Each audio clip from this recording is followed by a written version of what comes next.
શ્રી કૃષ્ણાય તમો હરાય હરયે શ્રી નીલકંઠાય તે શ્રી નારાયણ નામધેય ધૃતયે ધર્માત્મજાયાત્મને સદ્ધર્માવનસંભવાય હરિયો કૃષ્ણાભિદાયા નિશમ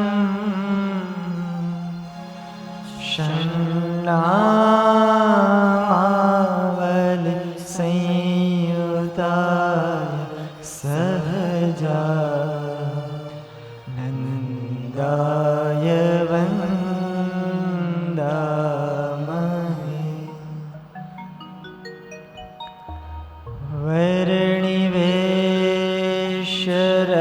वर्णिवेशरमणीय दर्शनम्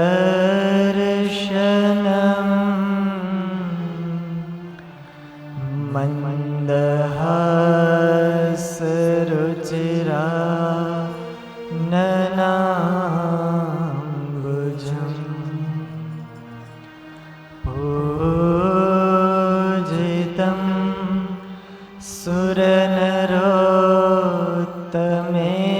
सुरनरोत्तमेरमुदा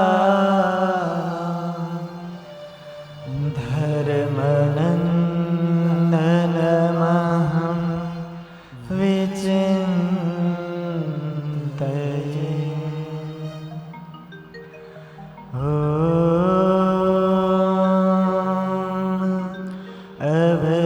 अवतारिणे श्री स्वामिनारायणाय नमो नमः। ॐ अवतारिणे श्री हरे कृष्णाय घनश्यामाय श्री सहजानंद स्वामिने नमो नमः। बोलो स्वामीनारायण भगवाननी जय। श्री हरि कृष्ण महाराज की जय। श्री लक्ष्मी नारायण देवनी जय। श्री नारायण मुनि देवनी जय। श्री लाडिला घनश्याम महाराजनी जय। श्री कृष्ण कन्हैया लाल की जय। श्री रामचंद्र भगवान की जय। श्री विघ्न विनायक देव की जय। श्री कष्टभंजन देव की जय। ओम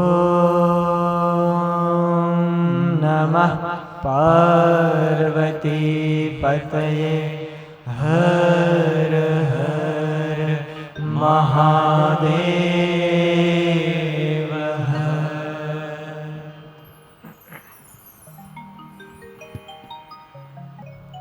દિવ્ય મંદિરમાં બિરાજી નિત્ય નવલા શણગાર કરી આપણને પોતાની મૂર્તિનું સુખ આપતા એવા વાલા વાલા પ્રાણ આધાર લાડીલા શ્રી ઘનશ્યામ મહારાજ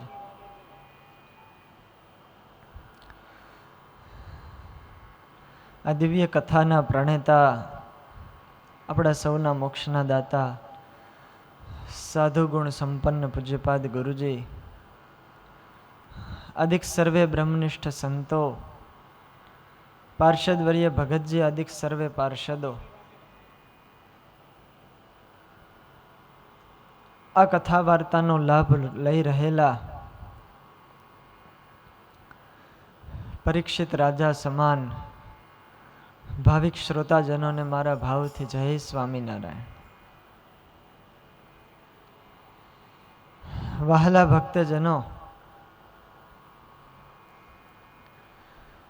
દિવસો પછી દિવસો પસાર થતા જાય છે. જોત જોતામાં 5 દિવસ વ્યતીત થયા. આજે 6થો દિવસ અને આવતીકાલે પૂર્ણાહુતિનો દિવસ.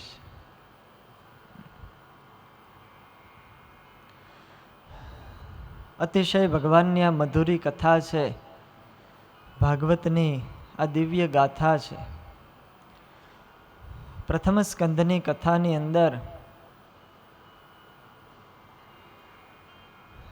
મા કુંતીએ ભગવાન દ્વારિકાધીશની સ્તુતિ કરી. એમના આગ્રહથી ભગવાન હસ્તિનાપુરમાં રોકાઈ ગયા. સૂત પુરાણી કહે છે કે હે શૌનક, ભગવાન જ્યારે ઇન્દ્રપ્રસ્થમાં રોકાયા ત્યાંના નગરવાસીઓને બધાને ખૂબ આનંદ થયો. પાંડવોને પણ હૃદયમાં ખૂબ હર્ષ થયો છે. મહારાજા યુધિષ્ઠિરનું ચક્રવર્તી રાજ્ય ચાલે છે. પ્રજાને પણ અપાર સુખ છે. ધર્મવાન રાજા જ્યારે ગાદી પર આવે ત્યારે પ્રજા સુખી થતી હોય છે. યુધિષ્ઠિરને રાજ્ય મળ્યું, પ્રજા સુખી છે. પણ હસ્તિનાપુરની રાજગાદી પર બેઠા પછી પણ ધર્મરાજ યુધિષ્ઠિરના મનમાં હજુ શાંતિ થતી નથી. અંતઃકરણની અંદર ઉદ્વેગ રહ્યા કરે છે. સતત ચિંતામાં ને ચિંતામાં દિવસો પસાર થાય છે. એક દિવસ મહારાજા યુધિષ્ઠિર ચિંતિત થઈ અને બેઠેલા. ભગવાન શ્રી કૃષ્ણ એમની પાસે ગયા. પૂછ્યું. ભગવાન કહે છે કે હવે તો તમે હસ્તિનાપુરની રાજગાદી ઉપર બેઠા છો. તમારું બધું જ દુઃખ હતું એ દૂર થઈ ગયું. શત્રુઓનો પણ નાશ થયો. હવે ભલા તમને ચિંતા શાની છે? આટલા બધા ચિંતિત કેમ બેઠા છો? યુધિષ્ઠિર મહારાજ કહે છે કે જે મહાપુરુષોની આંગળી ઝાલીને અમે ચાલતા શીખ્યા, અરે જેના ખોળામાં અમે રમી રમીને મોટા થયા, જેમની પાસેથી અમે વિદ્યા શીખ્યા, શસ્ત્ર અસ્ત્રની વિદ્યા શીખ્યા, જેમના ઉપદેશથી અમને જ્ઞાન થયું, ધર્મ શું કહેવાય અધર્મ શું કહેવાય એની સમજણ અમારામાં આવી, વિવેક આવ્યો, એવા જ બધા મહાપુરુષોને મેં તુચ્છ આ ગાદી માટે મારી નાખ્યા. આજ યુધિષ્ઠિર મહારાજને એનો શોક સતાવે છે.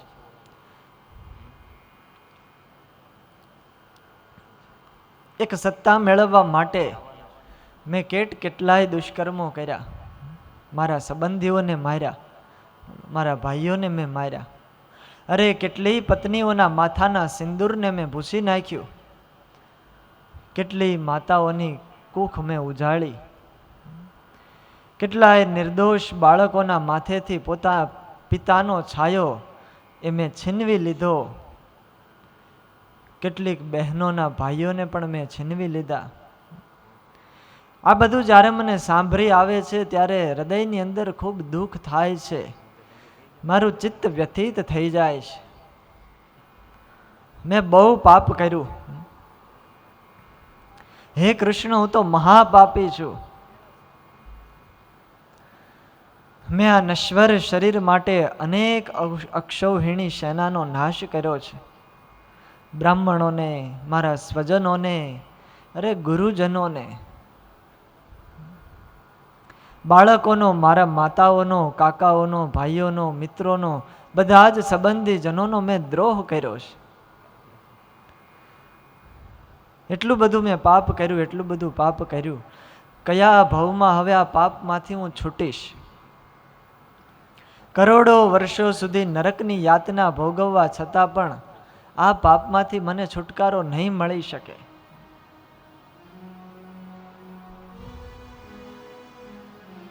ધર્મરાજ છે, યુધિષ્ઠિર છે, પણ છતાંય પોતે આ ચિંતામાં આવ્યા છે.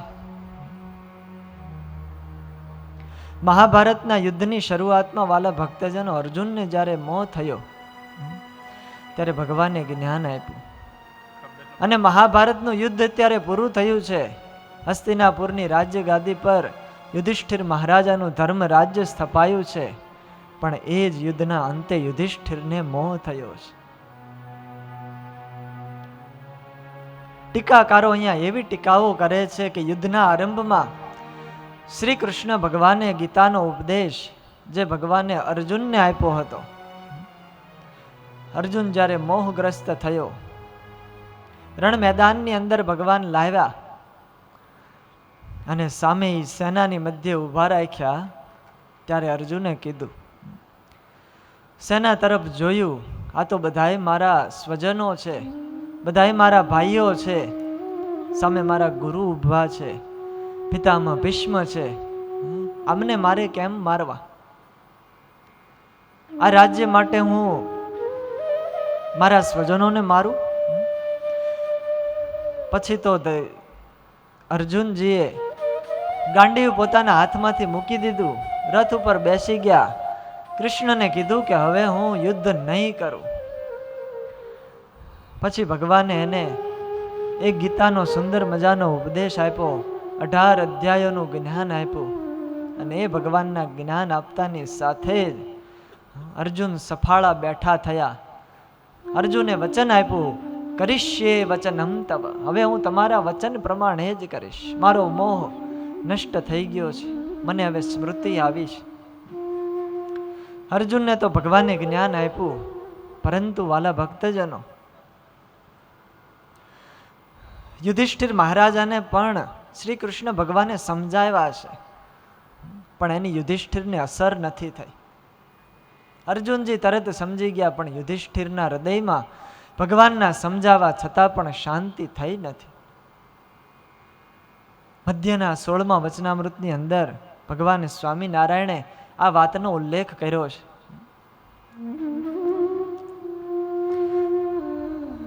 યુધિષ્ઠિરને પોતાના ધર્મનું બળ હતું, ધર્મની નિષ્ઠાનું બળ હતું કે મેં અધર્મનું આચરણ કર્યું, હવે મને આ પાપ ભોગવવું પડશે, ધર્મનો મેં ભંગ કર્યો. અને જ્યારે એના જ ભાઈ અર્જુનજી યુદ્ધની અંદર પોતે ખૂબ લડેલા અને અનેક અસુરોને મારેલા, પણ છતાંય ભગવાનના વચન પ્રમાણે એમણે કરેલું એટલે એમને જરાય શંકા નહોતી, એના મનની અંદર બિલકુલ ઉદ્વેગ નહોતો કે મેં આ દુષ્કર્મ કર્યું છે, મેં આ બધાને મારી નાખ્યા છે. કારણ કે એને ભગવાનના વચનનું બળ હતું, સ્વરૂપ નિષ્ઠાની દ્રઢતા અર્જુનજીને હતી. યુધિષ્ઠિર પોતાની ધર્મનિષ્ઠાની અતિશય દ્રઢતાને કારણે આજ દુખી થઈ રહ્યા છે. ભગવાને પણ સમજાવ્યા છતાંય શોક દૂર ન થયો. ભગવાને કીધું કે મેં સમજાવ્યા છતાં પણ નથી માનતા. હવે ભગવાન વિચારે છે કે આને કોઈ મોટા વ્યક્તિ સમજાવે તો કદાચ શોક દૂર થાય. એટલા માટે સુત પુરાણી કહે છે કે હે શૌનક, અશાંત બનેલા યુધિષ્ઠિરને ભગવાન સમજાવી અને થાક્યા પછી બધાએ ભીષ્મ પિતામહ પાસે આવ્યા છે. બધા ભાઈઓનો પરિવાર છે, શ્રી કૃષ્ણ સાથે છે, સાત્યકી છે, બીજા અનેક યોદ્ધાઓ છે. અને કુરુક્ષેત્રના રણ મેદાનની અંદર એ બાણશૈયા ઉપર ભીષ્મ પિતામહ હજી પણ આજ સૂતા છે. યુદ્ધ તો ક્યારનું પૂરું થઈ ગયું છે, પણ હજુ ભીષ્મ મર્યા નથી.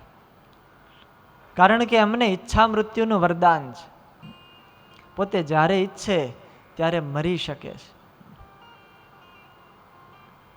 આ દેશના મહાપુરુષોની તાકાત કેવી છે, ઈચ્છા મૃત્યુનું પોતે વરદાન પ્રાપ્ત કર્યું.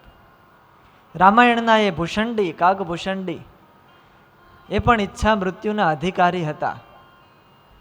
મહાભારતના ભીષ્મ ઈચ્છા મૃત્યુના અધિકારી છે. પંચ મહાભૂતોએ જેના શુક્રનો પણ સ્પર્શ નથી કર્યો એવા એ ઉર્ધ્વ રેતા નૈષ્ઠિક બ્રહ્મચર્ય ધારણ કરનારા મહાપુરુષ હતા. પોતાના પિતાના સુખને માટે આજીવન બ્રહ્મચર્યનું ધારણ કરેલું. અરે જગતની કોઈ પણ એવી શક્તિ નથી કે ભીષ્મને ડગાવી શકે. કોઈ પણની પ્રતિજ્ઞા ભીષ્મને ડગાવી શકી નથી. સ્વયં ગંગાના પુત્ર છે અને એની આગળ તો મોતની તાકાત નથી કે એની આજ્ઞા વિના એના ઉંબરામાં પગ મૂકી શકે.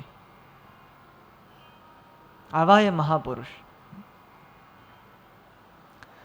પણ છતાંય મહાભારતનું યુદ્ધ ક્યારનું પૂરું થઈ ગયું. 18 દિવસ વ્યતીત થયા છતાં પણ આ ભીષ્મ પિતામહ બાણની શૈયા પર સૂતા છે અને આટલું બધું દુઃખ વેઠે છે. શરીર લોહીથી ખરડાયેલું છે. આ દુઃખનું કારણ શું? પિતામહ ભીષ્મે શ્રી કૃષ્ણ ભગવાનને જ્યારે પૂછ્યું કે મેં પૂર્વજન્મની અંદર કોઈ પાપ જ નથી કર્યું તો પછી મને આ દુઃખ શું કામ ભોગવવું પડે છે? ત્યારે ભગવાને કીધું કે આજથી 100 જન્મ પહેલા તમારા જીવનની અંદર તમે એક પણ પાપ નથી કર્યું. નાનું સૂનું પણ પાપ આ ભીષ્મએ કર્યું નહોતું. પરંતુ 101 જન્મ પહેલા તમે રાજ્ય વંશની અંદર પ્રગટ થયેલા મહારાજા બન્યા, શિકાર કરવા માટે જતા હતા. એવામાં તમારો રથ જતો હતો ને એકવાર એક પક્ષી એ રથ ઉપર આવીને બેઠું પડ્યું. ત્યારે તમે તમારા બાણ થકી એ પક્ષીને ઉઠાવી અને પાછળામાં ઘા કર્યું હતું અને એ પક્ષી એ કાંટાવાળા ઝાડવામાં પડ્યું. ઝાડમાં અત્યંત કાંટાઓ હતા એટલે પક્ષીને કાંટા બધા જ ખૂતી ગયા. જેમ જેમ પક્ષી નીકળવાની કોશિશ કરે એમ એમ કાંટા વધારે ખૂતતા ગયા અને 18 દિવસ સુધી એ પક્ષીએ આ દુઃખ સહન કર્યું. શરીર તો લોહીથી ખરડાયેલું હતું, લોહી ચાલ્યું જાય છે પણ જીવ જતો નથી. 18મા દિવસે એ પક્ષીનું મૃત્યુ થયું અને એ પાપના ભોગ રૂપે તમને આજ આ બાણ શૈયા ઉપર સુવાનો વારો આવ્યો છે. કથા એમ બતાવે છે વાલા ભક્તજનો, ગમે એવા પાપ કર્યા હોય તો ક્યારેય છુપા રહેતા નથી. કર્મની ગતિ અતિશય ન્યારી છે. કરેલા કર્મના બદલા દેવારે પડે છે. દેવારે પડે અંતે સૌને નડે છે. બધાયને ભોગવવા પડે, એનાથી કોઈ છૂટી શકતું નથી. આજ પિતામહ ભીષ્મને બાણશૈયા ઉપર સુવાનો વારો એટલા માટે આવ્યો. ભગવાન કહે છે કે તમારા પુણ્યો એટલા બધા હતા કે અત્યાર સુધી તમને એ પાપનું ફળ ભોગવવા મળતું જ નહોતું. પુણ્યોને કારણે પાપ ઢકાઈ ગયેલું. પરંતુ જ્યારે ભરી સભાની અંદર કુલવધુ દ્રૌપદીજીનું વસ્ત્રાહરણ થઈ રહ્યું હતું, એનું અપમાન થઈ રહ્યું હતું, ત્યારે તમે સમર્થ હતા. તમે જો આંખ ઊંચી કરી અને એ દુર્યોધન અને દુશાસનને જો વચન માર્યું હોત, કીધું હોત, આજ્ઞા આપી હોત તો એ દ્રૌપદીનું અપમાન ન થઈ શકત. પરંતુ એ વખતે તમે મૌન રહ્યા, નીચું મુખ કરીને બેઠા અને એના કારણે તમારે આ પાપનું ફળ અત્યારે ભોગવવું પડે છે.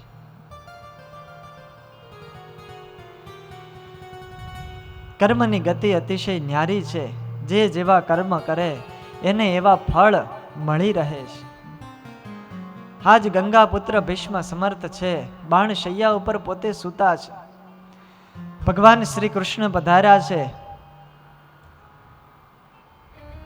યુધિષ્ઠિર, અર્જુન, ભીમ, નકુલ, સહદેવ, પાંચે પાંચ ભાઈઓ ત્યાં હાજર થયા છે. અને ઉત્તરાયણનો સમય નજીક છે. બધા જ ત્યાં આવ્યા. મહાભારતનો આ મહાન પાત્ર વિદાય થવાના છે એમ જાણી અને અનેક ઋષિઓ પણ ત્યાં પધાર્યા છે. નારદજી, પરશુરામ, વશિષ્ઠ, ધૌમ્ય, ભગવાન બાદરાયણ પણ ત્યાં હાજર થયા છે.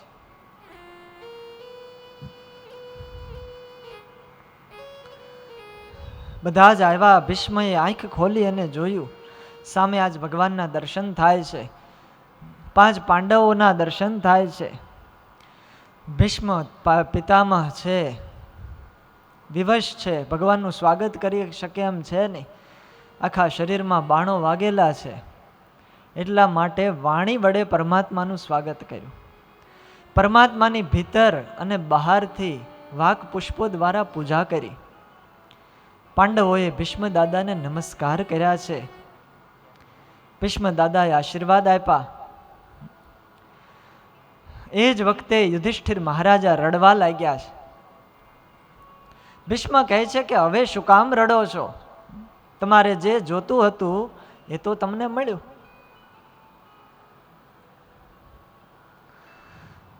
ભીષ્મ દાદા ઉપદેશ આપે છે કે હે ધર્મપુત્રો, તમે તો ધર્મના આશ્રયે હતા, બ્રાહ્મણોના આશ્રયે હતા, અરે સ્વયં પરમાત્માના આશ્રયે હતા, છતાંય તમને આટલું દુઃખ કેમ પડ્યું? તમે જ્યારે નાના હતા ત્યારે તમારા પિતા મૃત્યુ પામ્યા. મા કુંતીએ ઘણા બધા કષ્ટો એ વેઠ્યા હતા, પરંતુ એ બધા દુઃખનું કારણ એ સમય છે, કાળ છે. સર્વ કાલ કૃતમ મન્યે ભવતામ ચ યદ અપ્રિયમ. તમને જે કઈ દુઃખ આવ્યું છે એનું કારણ કાળ છે, સમય છે. સપાલો યદ વરો લોકો વાયો રીવ ઘનાવલી. યત્ર ધર્મ સુતો રાજા ગદા પાણીર વૃકોર્દરઃ કૃષ્ણો સ્ત્રી ગાંડીવમ ચાપમ સુહત કૃષ્ણસ્તતો વિપત. આ હોઈ ન શકે કે જ્યાં ધર્મરાજા યુધિષ્ઠિર હોય, ગદાને ધારણ કરનારા વૃકોદર ભીમ હોય, ગાંડીવને ધારણ કરનારા શ્રેષ્ઠ ધનુર્ધારી જ્યાં અર્જુન હોય, અને જ્યાં સ્વયં દ્વારિકાધીશની ઉપસ્થિતિ હોય, ત્યાં ભલા દુઃખો હોઈ શકે? દુઃખ હોય નહીં, પરંતુ આ સર્વમ કાલકૃતમ મન્યે, બધું જ કાળને કારણે થતું હોય છે. પિતામાં ભીષ્મે યુધિષ્ઠિરને સાંત્વના આપી અને પછી અર્જુનને પૂછ્યું છે કે હે અર્જુન, આ ઊભા છે એને તું ઓળખે છે? કૃષ્ણ પરમાત્મા સામે આંગળી ચીંધીને કીધું છે, અમને તું ઓળખે છે? અર્જુન કે હા પિતામાં, કેમ ન ઓળખું? કોણ છે? અર્જુન કે અરે પિતામાં, આ તો મારા મામાના પુત્ર વાસુદેવ છે, શ્રી કૃષ્ણ છે. ત્યારે પિતામાં ભીષ્મ ખડખડાટ હસવા લાગ્યા. ભીષ્મ કહે છે કે વારે અર્જુન, ક્યારેક તો તું આને મામાનો દીકરો કહે છે, ક્યારેક તું એને મિત્ર બનાવી લે છે, ક્યારેક તો મોટો હિતેચ્છુ માને છે, ક્યારેક મંત્રી બનાવીને એની સલાહ લે છે, ક્યારેક દૂત બનાવી અને એની પાસે સંદેશો મોકલાવરાવે છે, અરે ક્યારેક તો સારથી બનીને ઘોડાની લગામ પકડાવી દે છે, અને ક્યારેક ગુરુ બનાવીને ગીતાનું જ્ઞાન પણ મેળવે છે. આખિર શું સંબંધ છે આમની સાથે તારો? યમ મન્યસે માતુલેયમ પ્રિયમ મિત્રમ સુહૃત્તમમ. જેને તું તારો મામાનો દીકરો માને છે, જેને તું તારો પ્રિય મિત્ર માને છે, સુહૃદ માને છે, એ કોણ છે? હકીકતમાં તું ઓળખશો? અકરો સચિવમ દૂતમ સૌહૃદાદથ સારથિમ. ભીષ્મ પિતામહ જ કહી રહ્યા છે કે હે અર્જુન, જેને તું આવા બધા નામથી સંબોધન કરીને બોલાવે છે, એ બીજા કોઈ નહીં પણ સાક્ષાત શ્રી કૃષ્ણ ભગવાન છે. આ મનુષ્યના રૂપમાં સ્વયં ગોલોકાધિપતિ કૃષ્ણ આજ આપણી સમક્ષ આવીને ઊભા છે અને આપણી રક્ષા કરે છે. આવી રીતે અર્જુનને ભગવાનનું જ્ઞાન કરાયું છે. એષ વૈ ભગવાન સાક્ષાત આદ્યો નારાયણ પુમાન. એષ વૈ ભગવાન સાક્ષાત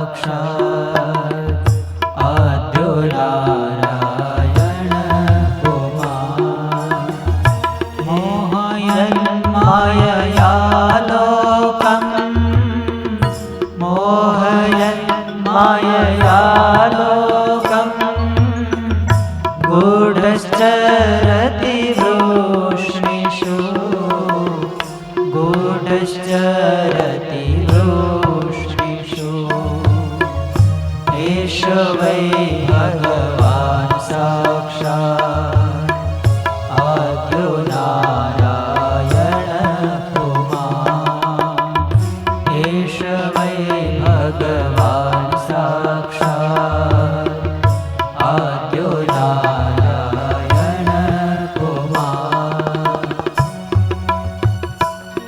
પિતામહ ભીષ્મ અર્જુનને ઉપદેશ આપે છે કે હે અર્જુન, એશ વૈ ભગવાન સાક્ષાત, જેને તું તારા મામાનો દીકરો માને છે, પ્રિય મિત્ર માને છે, સારથી માને છે કે દૂત માને છે, એ સ્વયં નારાયણ છે, આદિ પુરુષ છે.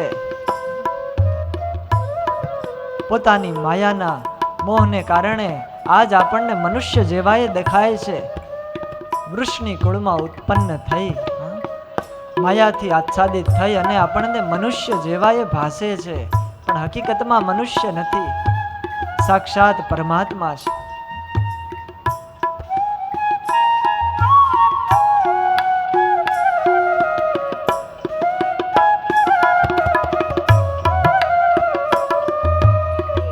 સર્વાત્મન સદૃશો યદ્વયસ્યાનહં કૃતે સર્વાત્મન સમદૃશો યદ્વયસ્યાનહં કૃતે તત્કૃतं મતિ વૈષમ્યા તત્કૃतं મતિ વૈષમ્યા નિરવદ્યસ્ય ન ક્વચિત નિરવદ્યસ્ય ન ક્વચિત સર્વાત્મન સદૃશો યદ્વયસ્યાનહં કૃતે સર્વાત્મન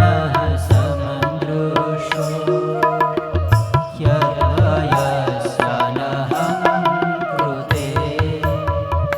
આ તો સર્વાત્મા છે, સમદર્શી છે. આ પરમાત્મામાં ક્યારેય વિષમતાની મતિ ન કરવી જોઈએ. એમાં ક્યારેય માયાનો પાશ એને લાગતો નથી. અરે પરમાત્મા એવા છે કે જે માયાની અંદર પ્રવેશ કરે પણ છતાંય માયાને બ્રહ્મરૂપ કરી દે છે. પોતે તો નિરવદ્ય છે, પરંતુ છતાં પણ ભગવાન આવા દિવ્ય હોવા છતાં તથાપિ એકાંત ભક્તેષુ પશ્ય ભૂપાનુકંપિતમ યન્મે સ્તું સંસ્ત્યજત સાક્ષાત કૃષ્ણો દર્શનમાગતઃ. આજ મારા મોટા ભાગ્ય છે, પિતામહ ભીષ્મ કહી રહ્યા છે કે જે પરમાત્માનું મોટા મોટા યોગી પુરુષોને પણ ધ્યાનની અંદર દર્શન નથી થતું. એકાગ્ર ચિત્ત કરી અને કેટલાય વ્રતો કરે છે, એ પરમાત્માના દર્શન કરવાના માટે ઋષિ મુનિઓ રાફડા થઈ જાય છે, છતાં પણ એ પરમાત્માનું દર્શન નથી થતું. એ ભગવાન આજ સાક્ષાત મારી સામે ઊભા છે, મને દર્શન આપી રહ્યા છે.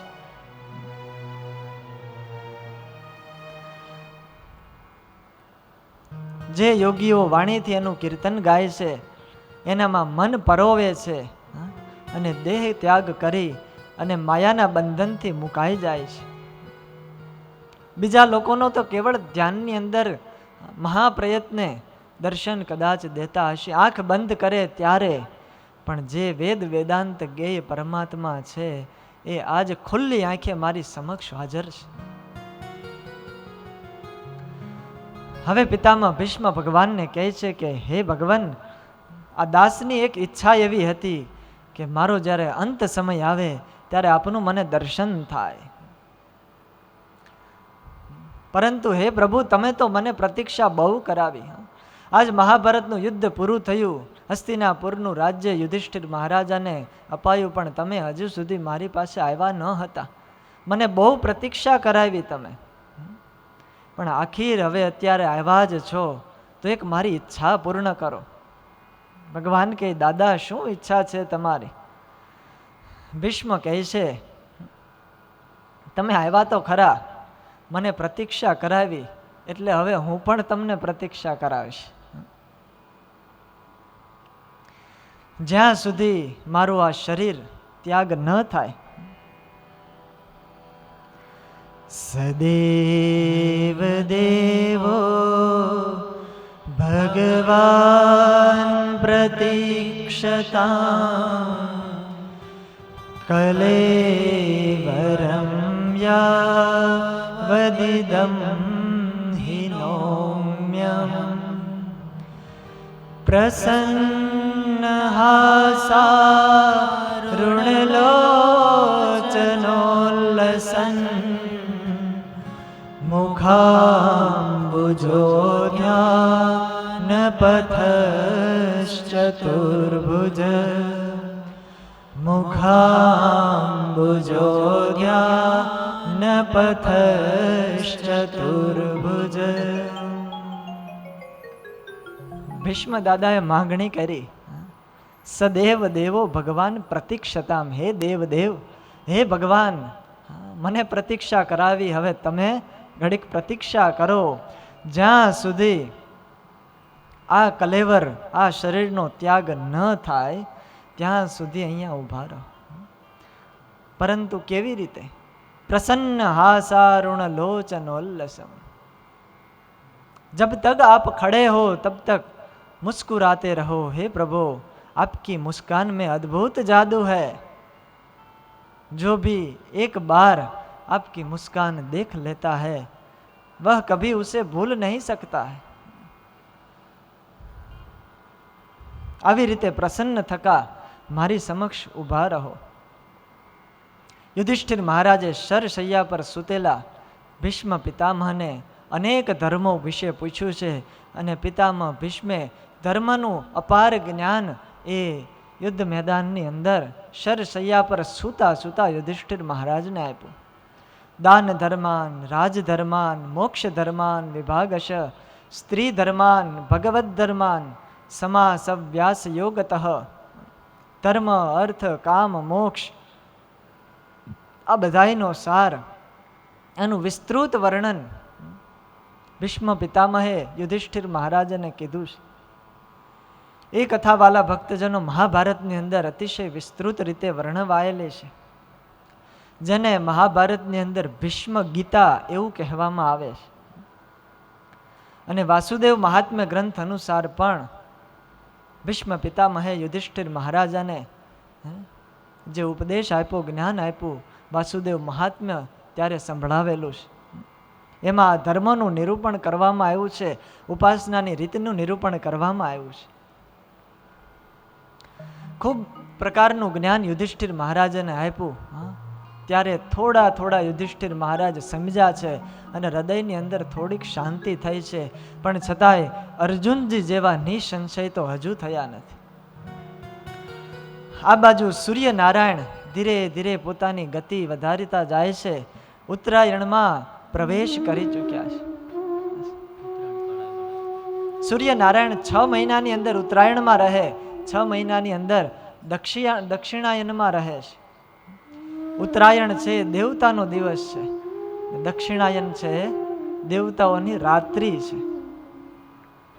આપણા સંતો એવું કહે છે કે જ્યારે પહેલાના સમયની અંદર કોઈ રાજા હોય, એ રાજાના રાજ્યની અંદર કોઈ જાય, પરંતુ જ્યારે એ સંધ્યાકાળ થયો હોય, રાતના 7-8 જેવો સમય થાય, એટલે રાજ્યનો જે ગઢ હોય એ ગઢના દરવાજા બધા બંધ કરી દેવામાં આવતા. ત્યાર પછી કોઈ એ ગઢની અંદર પ્રવેશ કરવા માંગે તો એને પ્રવેશ ન મળે. આખી રાત્રિ ત્યાં પ્રતીક્ષા કરવી પડે છે. સવારે જ્યારે દરવાજા ખુલે ત્યારે જ એને અંદર એન્ટ્રી મળે. અને એવી જ રીતે શાસ્ત્રોની એવી રીતિ છે કે જે જીવાત્મા દક્ષિણાયનમાં દેહ ત્યાગ કરે છે એને દેવતાઓના દરવાજા બંધ મળે છે, અંદર જઈ શકતા નથી. જ્યારે ઉત્તરાયણમાં કોઈ દેહ ત્યાગ કરે એટલે દરવાજા ખુલ્લા હોય, એટલે એના માટે એ પ્રવેશ મળી શકે છે. આવી શાસ્ત્રીય માન્યતા છે. અને ઉત્તરાયણમાં દેહ ત્યાગ કરવો એ શુભ મુહૂર્ત કહેવાય છે. એટલા માટે ભીષ્મ પિતામહ ઉત્તરાયણની રાહ જોઈ રહ્યા હતા. ઉત્તરાયણનો સમય તો આવ્યો, પણ સામે સ્વયં ઉત્તરાયણ સાક્ષાત હાજર છે. કનૈયો છે, કૃષ્ણ છે, એ પણ ઉત્તરાયણ છે. કેવી રીતે? ઉત્તરાયા ગર્ભે અયનમ યસ્ય સહ ઉત્તરાયણ, કે જે ઉત્તરા દેવીના ગર્ભની અંદર પોતે નિવાસ કર્યો છે, રહ્યા છે, એટલા માટે ભગવાનને ઉત્તરાયણ કહેવામાં આવે છે. ઉત્તરાયણનો સમય પણ આવી ગયો અને ઉત્તરાયણ એટલે કે ભગવાન શ્રી કૃષ્ણ પણ સમક્ષ હાજર થયા છે. ત્યારે પિતામહ ભીષ્મે પોતાનો આ પંચ ભૌતિક દેહ છોડવાનો નિર્ણય કર્યો છે. હે કૃષ્ણ, પાંડવોની સાથે તમે અહીંયા પધાર્યા એ તો માત્ર તમારું બહાનું છે કે યુધિષ્ઠિર મહારાજને શાંતિ થાય એટલા માટે તમે અહીંયા આવ્યા છો, પરંતુ મુખ્ય હેતુ તો એ છે કે આપ મને અંતકાળે દર્શન દેવા માટે પધાર્યા છે. ભીષ્મએ પોતાના મનને ભગવાનના સ્વરૂપમાં પરોવી દીધું છે.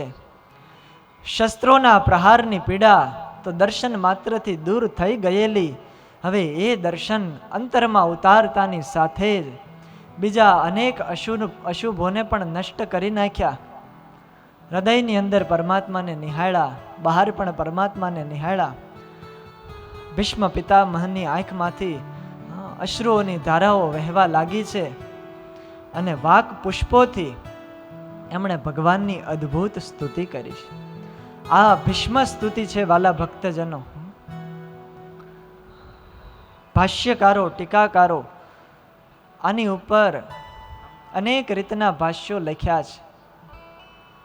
ભીષ્મ ભગવાને જે માંગણી કરી છે ભગવાનની પાસે, એ દાદા ભીષ્મની માંગણી આજ આપણે પણ કરવા જેવી છે. લગ્ન કરે છે,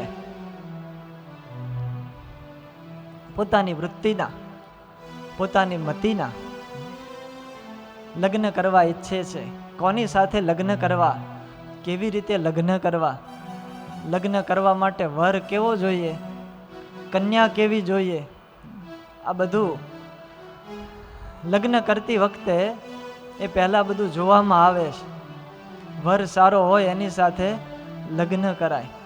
પિતામહ ભીષ્મના હૃદયની અંદર શું ભાવના ઉપજે છે કે એણે પોતાની મતિ એના વિવાહ આજ કર્યા છે.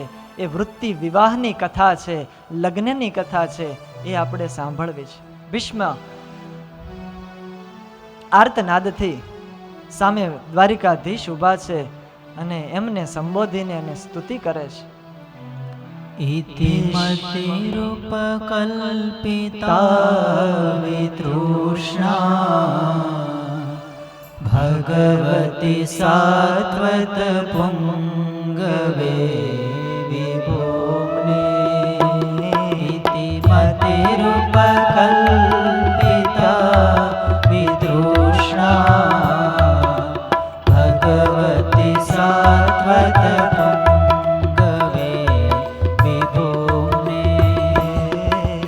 स्वसुखमुपगते विहर्तुं प्रकृतिमुपेयुष्यद्भव प्रवाह. स्वसुखमुपगते क्वचिद्विहर्तुं प्रकृतिमुपेयुष्यद्भव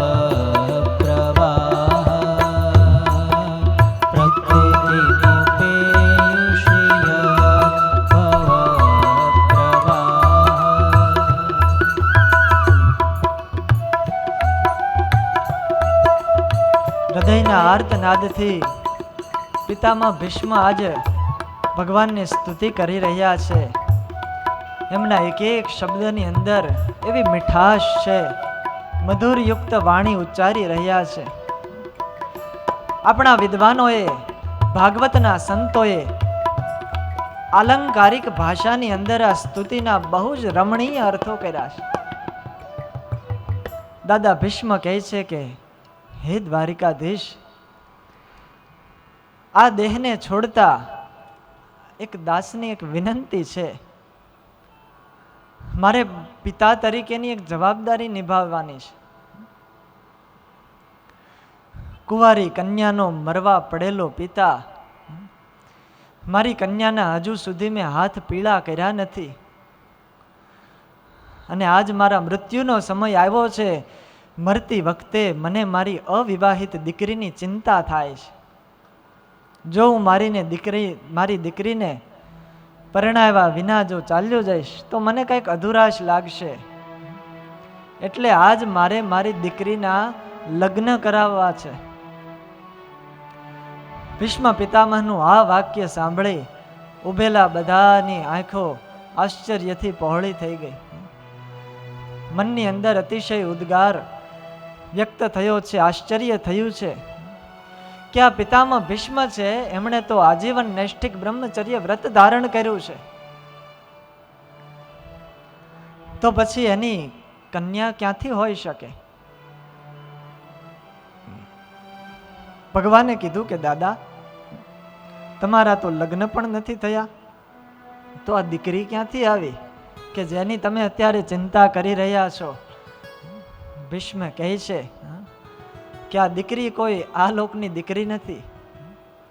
ઇતિમતિ રૂપકલ્પિતા વિતૃષ્ણા. આ જે મારી મતિ છે, આ મારી બુદ્ધિ છે, એને જ મેં મારી દીકરી બનાવીશ. આ મારી દીકરીને યોગ્ય વર ગોતતા ગોતતા મારી આખી જિંદગી નીકળી ગઈ, પણ કોઈ યોગ્ય મૂર્તિઓ હજી સુધી મળ્યો નથી. કારણ કે ભગવાન કન્યા જેવી ભણેલી ગણેલી હોય, સંસ્કારી હોય, સુંદર હોય, જેવા ગુણોથી યુક્ત હોય, વર પણ તેવો જ જોઈએ. ભગવાન કહે આ તમારી દીકરી શું કાંઈ વધારે ભણેલી છે? ભીષ્મ કહે છે કે હે કૃષ્ણ, થોડે દિવસે પણ હાથમાં દીવો લઈને ગોતવા જશો તો પણ મારી દીકરી જેવી ગુણિયલ દીકરી તમને ક્યાંય નહીં મળે જગતની અંદર. ભગવાન કે એવી શું ખાસિયત છે તમારી દીકરીમાં? પિતામહ ભીષ્મ કહે છે વિતૃષ્ણા. મારી દીકરીમાં સૌથી મોટી ખાસિયત એ છે કે વિતૃષ્ણા છે, તમામ પ્રકારની કામનાઓથી રહિત છે, એ અત્યંત શુદ્ધ છે. પિતામહ ભીષ્મની બુદ્ધિ આવી છે. દીકરી એટલે કે બુદ્ધિ, મતિ. આ કથા વાલા ભક્તજનો આપણી માટે છે. એક એક શબ્દોની સાથે આપણે આપણા મનને જોડવાનું છે અને જીવનની અંદર ઉતારવાની છે. આપણે આપણી મતિને, આપણે આપણી બુદ્ધિને અનેક પ્રકારની કામનાઓથી દૂષિત કરેલી છે. કોઈની બુદ્ધિ સુતેષણામાં લાગેલી છે, કોઈની બુદ્ધિ વિતેષણામાં લાગેલી છે, કોકની લોકેષણામાં લાગેલી છે. એટલે આપણી મતિ છે કુંવારી નથી. જે કન્યાનો મન કર્મ અને વચને કરીને કોઈ પણ પુરુષની સાથે કોઈ પણ પ્રકારનો સંબંધ જ ન થયો હોય, એ કન્યાને કુંવારી કન્યા કહેવામાં આવે છે. અને જે કન્યાનો મન કર્મ અને વચનની સાથે એક પતિની સાથે સંબંધ જ્યારે થાય છે ત્યારે એને પતિવ્રતા નારી કહેવામાં આવે છે. પરંતુ વાલા ભક્તજનો વિચાર કરીએ કે આપણી આ બુદ્ધિરૂપી જે કન્યા છે એ કુંવારી છે કે પછી પતિવ્રતા છે? આપણી મતિ તો નામમાં આસક્ત થઈ છે, દામમાં આસક્ત થઈ છે, ધનમાં આસક્ત થઈ છે, ચામમાં આસક્ત થઈ છે. પછી એવી બુદ્ધિને એ મારો રામ ક્યાંથી સ્વીકારે? કેટલી જગ્યાએ આપણી બુદ્ધિ જોડાયેલી છે, ક્યાંય ક્યાંય સંબંધ આપણે ધરાવતા હોઈએ છીએ. કુંવારી તો બહુ દૂરની વાત રહી, પણ પતિવ્રતા પણ નથી રહી આપણી બુદ્ધિ. જે પદાર્થ જુએ એ પદાર્થમાં તરત બુદ્ધિ ચોંટી જાય છે. સારું પદાર્થ ભાળે એટલે તરત એમાં આપણી વૃત્તિ લાગી જાય, બીજેથી ઉખડીને આમાં લાગે, વળી એનાથી સારું દેખાય તેમાંથી ઉખડીને ત્રીજે ચોંટે છે. આવી રીતે અનેક જગ્યાએ આપણી બુદ્ધિઓએ સંબંધ કર્યો છે, અનેક પ્રકારની કામનાઓથી ગ્રસિત છે. પરંતુ વાલા ભક્તજનો, મારે તમારે આજ અહીંયા એ વિચાર કરવાનો છે કે 135 વર્ષના એ પિતામહ ભીષ્મ છે, જેના શરીર ઉપર એક પણ કાળો વાળ અત્યારે વિદ્યમાન નથી, પણ આજે બાણની શૈયા ઉપર સૂતા સૂતા આજે એવો દાવો કરે છે કે મારી બુદ્ધિ છે, મેં કોઈને હજી સુધી આપી નથી, ક્યાંય ચોંટાડી નથી, ક્યાંય આસક્ત નથી થઈ, મારી મતિરૂપી કન્યા હજી કુંવારી છે. કેવા દેશના મહાપુરુષો છે, વિચાર તો કરો. દાદા કહે છે કે ભગવાન, અત્યાર સુધી મને મારી આ નિર્મળ અને કામના રહિત દીકરીને યોગ્ય કોઈ મૂર્તિઓ મળ્યો નથી, એટલે કુંવારી છે. પણ લાગે છે કે આજ એ જડી ગયો છે, આજ મારી ઈચ્છા પૂરી થઈ, યોગ્ય વર આજ મળી ગયો. અને ત્યારે શ્રી કૃષ્ણ ભગવાન એમ કહે છે કે એવો તે કયો ભાગ્યશાળી છે અહીંયા. પિતામહ ભીષ્મ કહે છે કે આપના સિવાય બીજું કોણ હોઈ શકે? આપ જ છો એ વર કે જે વરવા યોગ્ય છો. આપ મારા બની જાઓ જમાઈને, હું તમારો સસરો. ભગવાન કે મને તો વાંધો નથી, પરંતુ તમારી દીકરીને પૂછો તો ખરા કે હું તેને પસંદ છું કે નહીં. લગ્ન કરતા પહેલા કન્યાને પૂછવામાં આવે કે આ વર તમને પસંદ છે કે નહીં. ભગવાન કે પૂછો. ભીષ્મ કહે છે કે હા, મારી દીકરીને તમે પસંદ છો. ભગવાન કહે છે કે કેમ?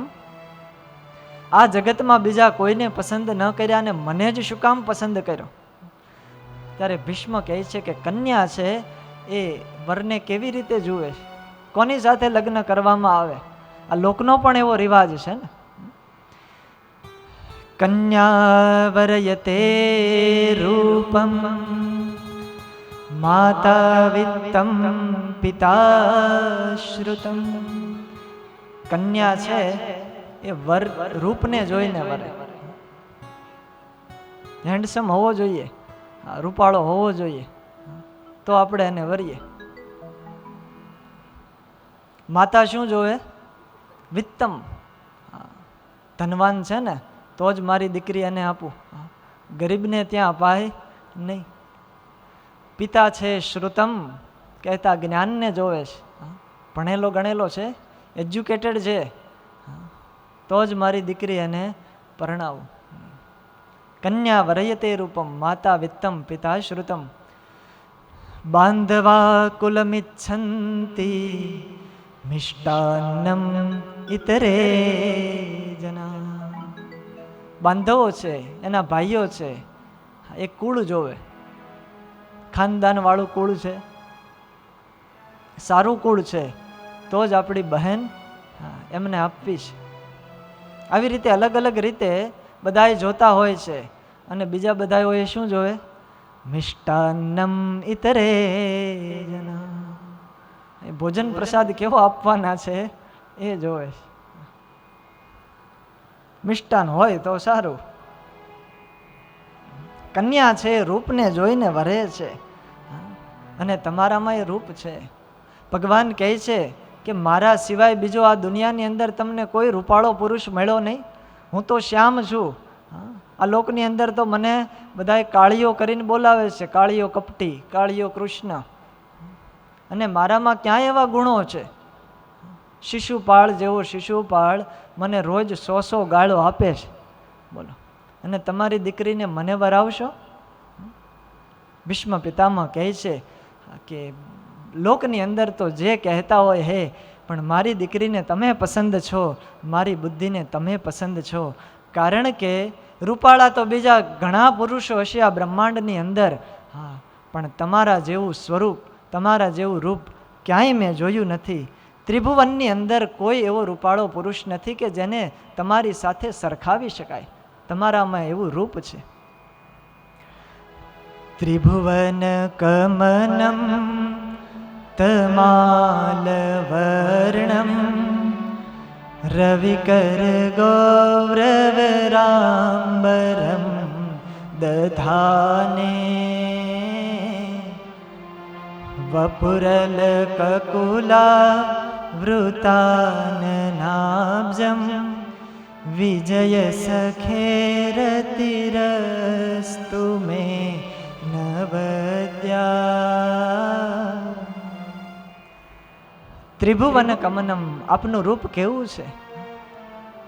કોટી કોટી કામદેવને લજ્જા પમાડે એવા તો આપ રૂપાળા છો. રવિ કર ગૌરવ રામ બરમ દધાને. ત્રિભુવનની અંદર આપના જેવું કોઈ સુંદર નથી. સૂર્યના કિરણો દ્વારા એટલા બધો પ્રકાશ થાય છે, એટલો બધો પ્રકાશ થાય છે, પણ એ પ્રકાશ તો તાપને આપે છે. જ્યારે તમારો આ પ્રકાશ છે એટલો બધો શીતળ છે, સૂર્યની પ્રકાશની ગતિને પણ ઉલ્લંઘી જાય છે. એટલો બધો પ્રકાશ ને એટલું બધું રૂપ તમારામાં છે. હે એવા વિજય સખા, હે કૃષ્ણ, એવા આપની અંદર મારી મતિ હજો, મારી રતિ હજો, તમારામાં મને પ્રેમ થાવ. ભગવાન સુંદર છે, સૌંદર્ય તો હોય પણ શૌર્ય ન હોય એવા કાયરને કોણ વરે. ભગવાનને કીધું છે કે તમે તો સુંદર તો છો પણ સાથે સાથે શૂરવીર પણ છો. ભગવાન કે અમને અમારું શૂરવીરપણું ક્યારે જોયું? કુરુક્ષેત્રની અંદર તો અમે કઈ શસ્ત્રો ધારણ કર્યા નહોતા. ભીષ્મ પિતામહ કહે છે કે એ કુરુક્ષેત્રના યુદ્ધની અંદર મેં તમારું શૂરવીરપણું જોયું. યુધિતુર ગરજો વિધૂમ્ર વિશ્વ ક્વચલુલતી શ્રમ વાર્યલન ઘૃતાસ્યે મમ નિશિત શરેર વિવિદ્યમાન ત્વચી વિલસત કવચેસ્તુ કૃષ્ણ આત્મા. યુદ્ધ સમયની વિલક્ષણ તમારી છબી હજુ મારા હૃદયની અંદર કોતરાયેલી છે. યુધિ તુરગ રજો વિધુમ્ર વિશ્વ. મહાભારતનું એ વિશ્વ યુદ્ધ ચાલી રહ્યું હતું ત્યારે તમે અર્જુનના સારથી બની અને રથ ઉપર આરૂઢ થયેલા રથને ચલાવતા હતા. રથ દોડાવતા દોડાવતા એ ઘોડાઓના ટાપની જે રજથી સમગ્ર વાતાવરણ ધૂળથી ધૂંધળું થયેલું, અને એ જ ધૂળથી આપના આ વાંકડિયા વાળ, આપનું આ સમગ્ર શરીર એ ધૂળથી ગ્રસ્ત થઈ ગયેલું. પરિશ્રમના કારણે મુખ ઉપર પરસેવાના બિંદુઓ ઉપસી આવેલા હતા. અને એ જ વખતે આપ રથની ગતિ વધારી રહ્યા હતા. પરંતુ આપની શૂરવીરતાના મને ત્યારે દર્શન થયા જ્યારે મેં મારા તીક્ષ્ણ બાળોથી આપના અને અર્જુનના કવચ અને કુંડળોને તોડી નાખ્યા, વિંધી નાખ્યા, પણ છતાંય તમને તેનું દુઃખ ન હતું. એ આપની શૂરવીરતા છે. અને છતાં પણ આપ તો અર્જુનના સારથી બની અને રથ તો ચલાવી જ રહ્યા હતા, એનું આપને દુઃખ ન હતું. એવા આપમાં મને રતિ હજો, મને પ્રેમ હજો. આવું ભગવાનનું શૂરવીરપણું છે. સૌંદર્ય છે, શૌર્ય પણ છે, પરંતુ સમજણ ન હોય એવા વરને કોણ વરે? આ લોકની અંદર કોઈ ગાંડાને વરેશ? ઘણા ગાંડા આંટા મારેશ, કોઈ વરતું નથી. ત્યારે તમારામાં તો સરળ સ્વભાવ પણ સાથે સાથે છે. ભગવાન કેવા સરળતાવાળા છે, કેવા દયાની મૂર્તિ છે. સપદી સખી વચો નિશમ્ય મધ્યે નિજ પરયોર્બલયો રથમ નિવેશ્ય. સપદી સખી વચો નિશમ્ય મધ્યે નિજ પરયોર્બલયો રથમ નિવેશ્ય. સપદી સખી વચો નિશમ્ય મધ્યે નિજ પરયોર્બલયો રથમ નિવેશ્ય. સ્થિતવતી પરસૈનિકાયુરક્ષણા હૃતવતી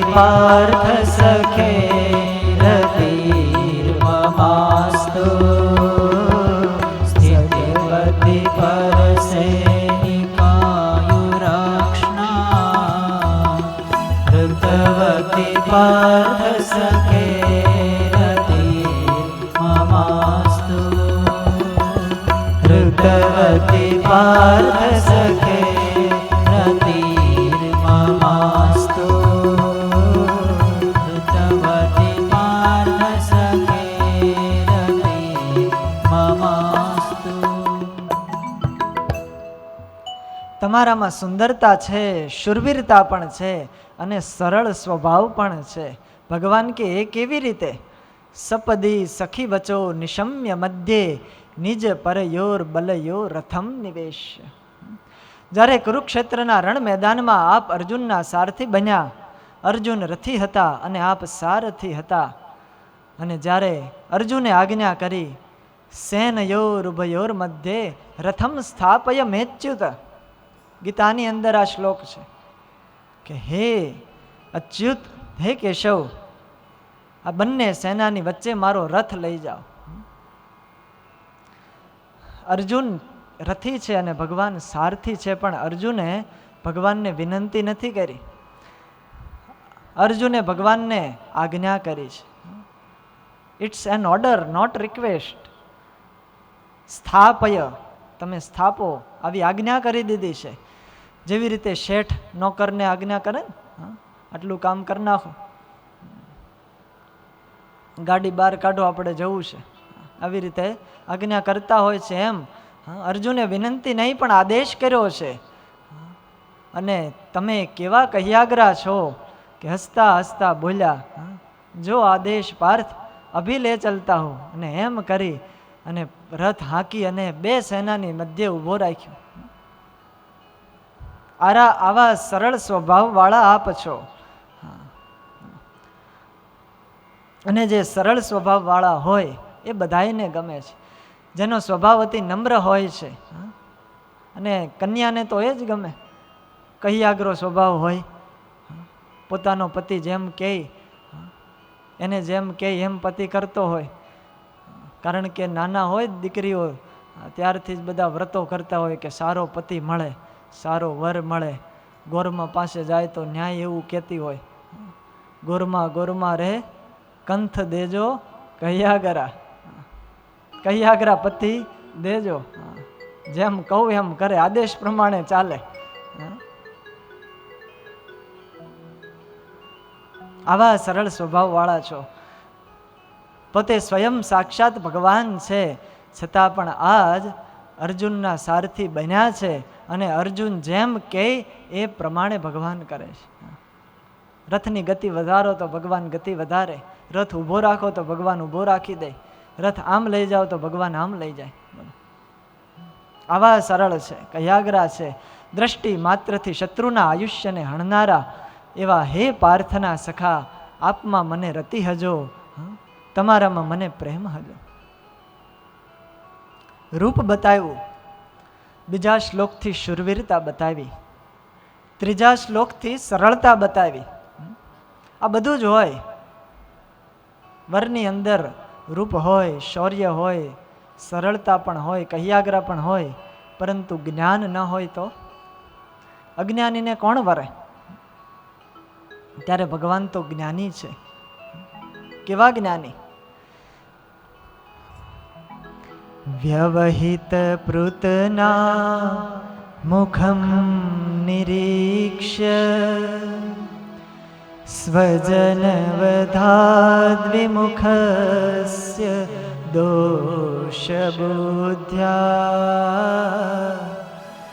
કુમતિ મહરદાત્મવિદ્યાય ચરણરતિ પરમસ્ય તસ્ય મેસ્તુ.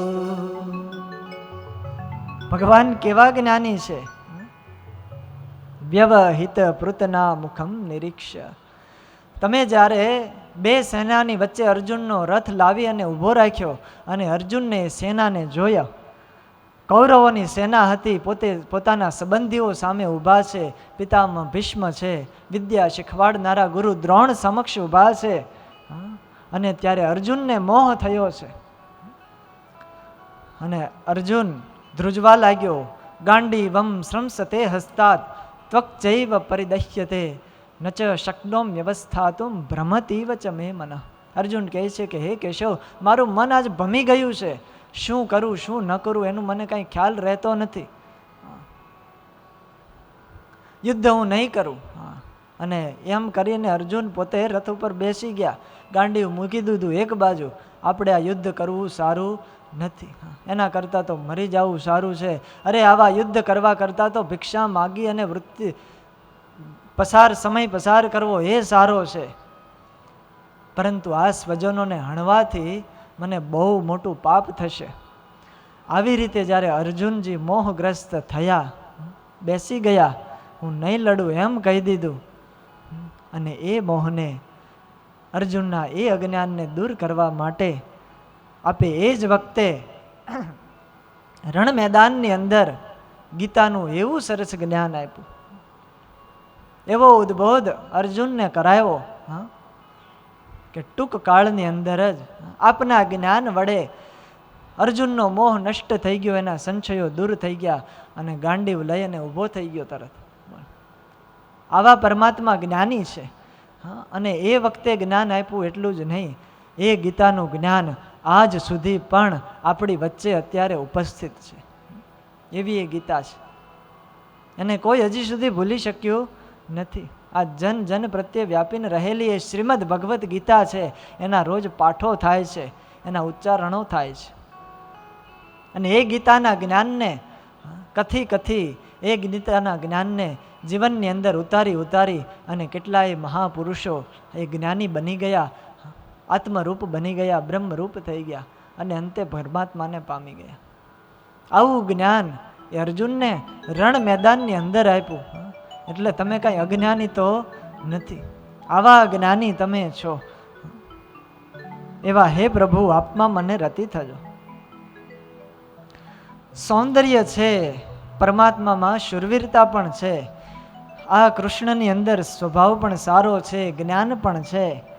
પરંતુ દાંપત્ય જીવનની અંદર વાલા ભક્તજનો, એક મોટામાં મોટો સદગુણ જો હોય તો એ સ્નેહનો સદગુણ છે. સ્નેહ ન હોય તો એ વગર દાંપત્ય જીવન ન ચાલી શકે.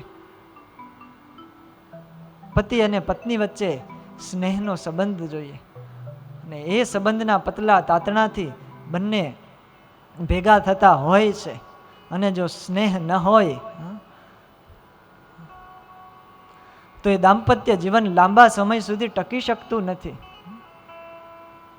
દાંપત્ય જીવનનો એ આધાર છે. અને પ્રભુ આપ તો એવા સ્નેહી છો. સ્નેહમાં વાલા ભક્તજનો ક્યારેય પોતાના સુખનો વિચાર હોતો નથી. સ્નેહી છે, જે પ્રેમી હોય છે, એ બીજાના સુખનો હંમેશાના માટે વિચાર કરે છે.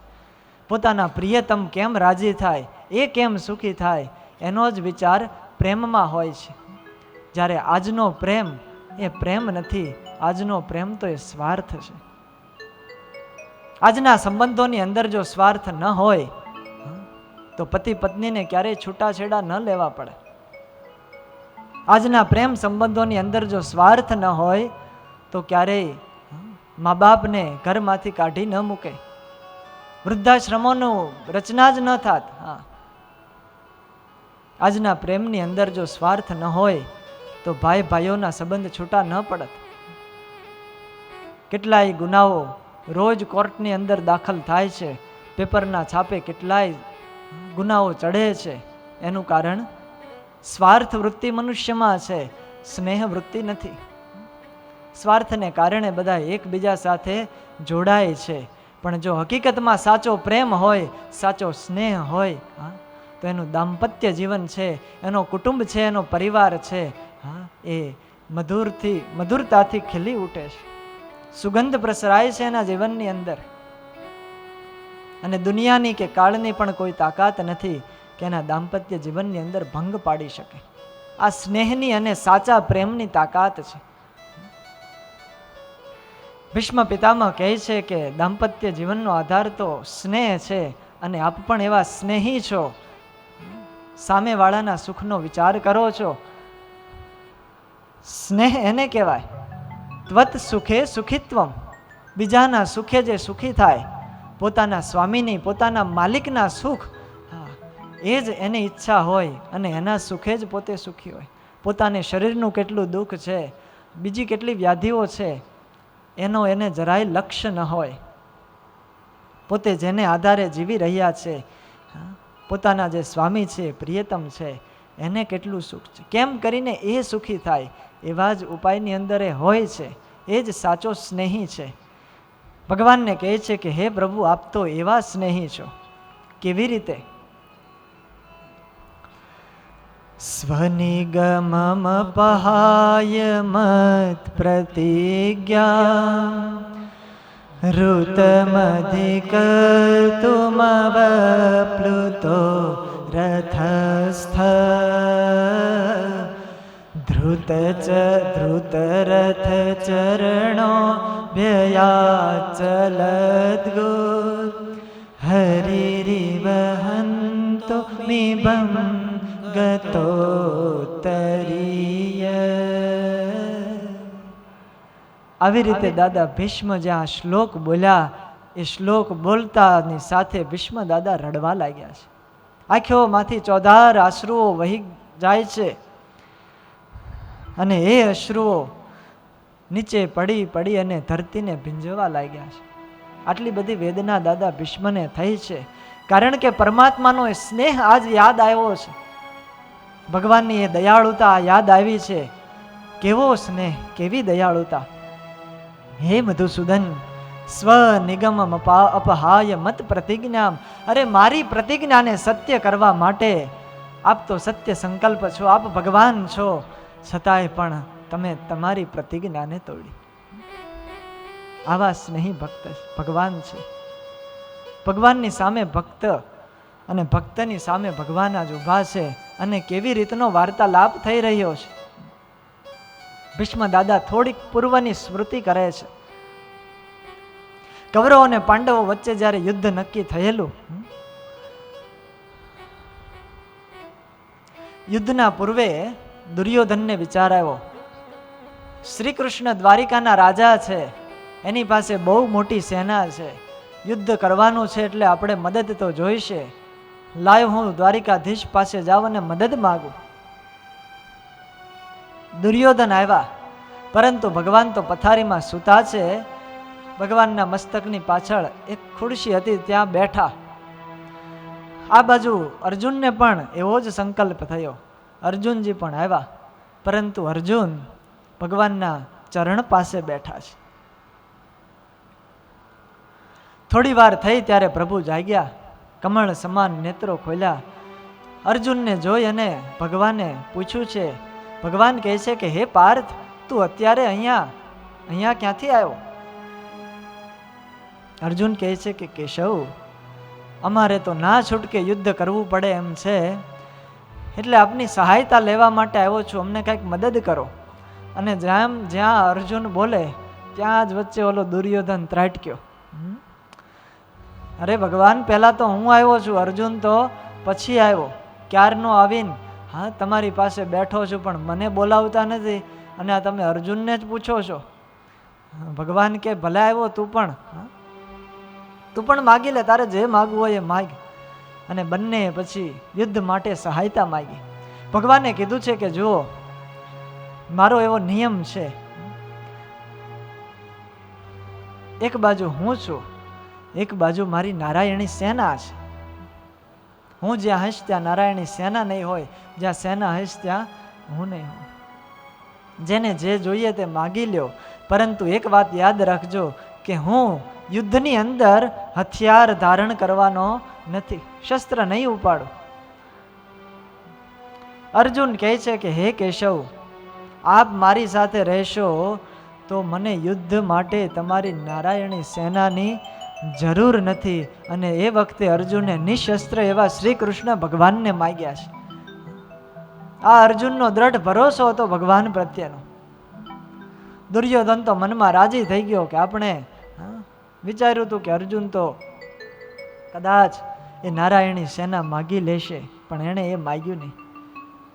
દુર્યોધન કહે છે કે અર્જુન પણ આવું મૂર્ખ લાગે છે, કારણ કે આપણે કુરુક્ષેત્રનું યુદ્ધ કરવાનું છે, ત્યાં કાંઈ પિકનિક મનાવવા જવાનું નથી. અને યુદ્ધ કરવા જઈએ છીએ એટલે યુદ્ધની અંદર શસ્ત્રો જોઈએ, અસ્ત્રો જોઈએ. અને શસ્ત્ર વિનાના એ ગોવાળિયા યુદ્ધમાં શું એ ગાયો ચારવા આવશે? અને મોઢું બગાડીને કીધું. દુર્યોધન કહે છે કે અર્જુન તો મારો નાનો ભાઈ છે, હું એનું દિલ દુખવવા નથી માગતો, એટલે મને નારાયણી સેના ચાલશે. બહારથી આવું કહે છે પણ અંદરથી હા એવું છે. દુર્યોધને નારાયણી સેના માગી અને ભગવાન અર્જુનના પક્ષમાં રહ્યા. ભગવાન કહે છે કે જેવી તમારી ઈચ્છા. અર્જુને નારાયણી સેનાને મૂકી નિશસ્ત્ર એવા શ્રી કૃષ્ણને માગ્યા છે. દુર્યોધન તો આનંદથી ઘેલો થઈ ગયો અને બધાને ફરતો ફરતો કહેવા લાગ્યો કે અર્જુને તો નારાયણી સેનાને મૂકી અને હથિયાર વગરના એ કૃષ્ણને માગ્યા છે. નારાયણી સેનાને મૂકીને હથિયાર વગરના એ કૃષ્ણને માગ્યા છે. આવી રીતે બધી જ બાજુએ દુર્યોધને આ સમાચાર પહોંચાડી દીધા. અને એ સમાચાર પછી ધીરે ધીરે પિતામહ ભીષ્મના કાને સંભળાયા. ભીષ્મને ખબર પડી. દુર્યોધને બધી વાત કરી. ભીષ્મ કહે છે કે હે વત્સ, અર્જુન છે મૂર્ખ નથી, મૂર્ખ તો તું જ. કે જાણે શ્રી કૃષ્ણને મૂકી અને નારાયણી સેના માગી છે. અરે કૃષ્ણ એકલા જ તારી નારાયણી સેના ઉપર ભારે પડી જશે. અને વિચારવા જેવી વાત છે વાલા ભક્તજન. દુર્યોધનના પક્ષની અંદર નારાયણી સેના લડવાની છે અને આ બાજુ સામે નારાયણી સેના જેની છે એવા ભગવાન છે. હવે આ બધાય નોકરો અને રાજા આ બાજુ છે. હવે જેના જ નોકરો સામે ઊભા હોય, સૈનિકો હોય, એ રાજા સામે લડી શકે? આટલો પણ વિચાર દુર્યોધનને આવ્યો નહીં. દુર્યોધન કહે છે કે પિતામહ, પરંતુ કૃષ્ણ તો હથિયાર જ હાથમાં લેવાના નથી, એટલા માટે મેં નારાયણી સેના માગી. અને ગંગા પુત્ર ભીષ્મએ જ્યારે આ શબ્દ સાંભળ્યા કે શ્રી કૃષ્ણ તો હાથમાં હથિયાર ધારણ કરવાના નથી, ત્યારે એ શબ્દો સાંભળતાની સાથે ભીષ્મ પિતામહે હાથમાં પાણીની અંજલિ લઈ અને પ્રતિજ્ઞા કરી છે, વાસુદેવ કર ચક્ર ન ધરે તો તુમકો મુખ ન દિખાવું, લાજત હે મેરી ગંગા જનની, અને હું સંતનું સૂત ન કહેવાઉં. આવી પ્રતિજ્ઞા કરી કે હે દુર્યોધન સાંભળ, હે વાસુદેવ, એ શ્રી કૃષ્ણ જો હાથમાં ચક્ર ધારણ ન કરે તો હું તને મોઢું નહીં દેખાડું. હવે અરે મારી ગંગા જનની લાજે હું સંતનું પુત્ર ભીષ્મ ન કહેવાવું. ગમે એમ કરી અને એ વસુદેવ કૃષ્ણને એને હાથમાં હથિયાર ઉપાડવા માટે હું મજબૂર કરીશ.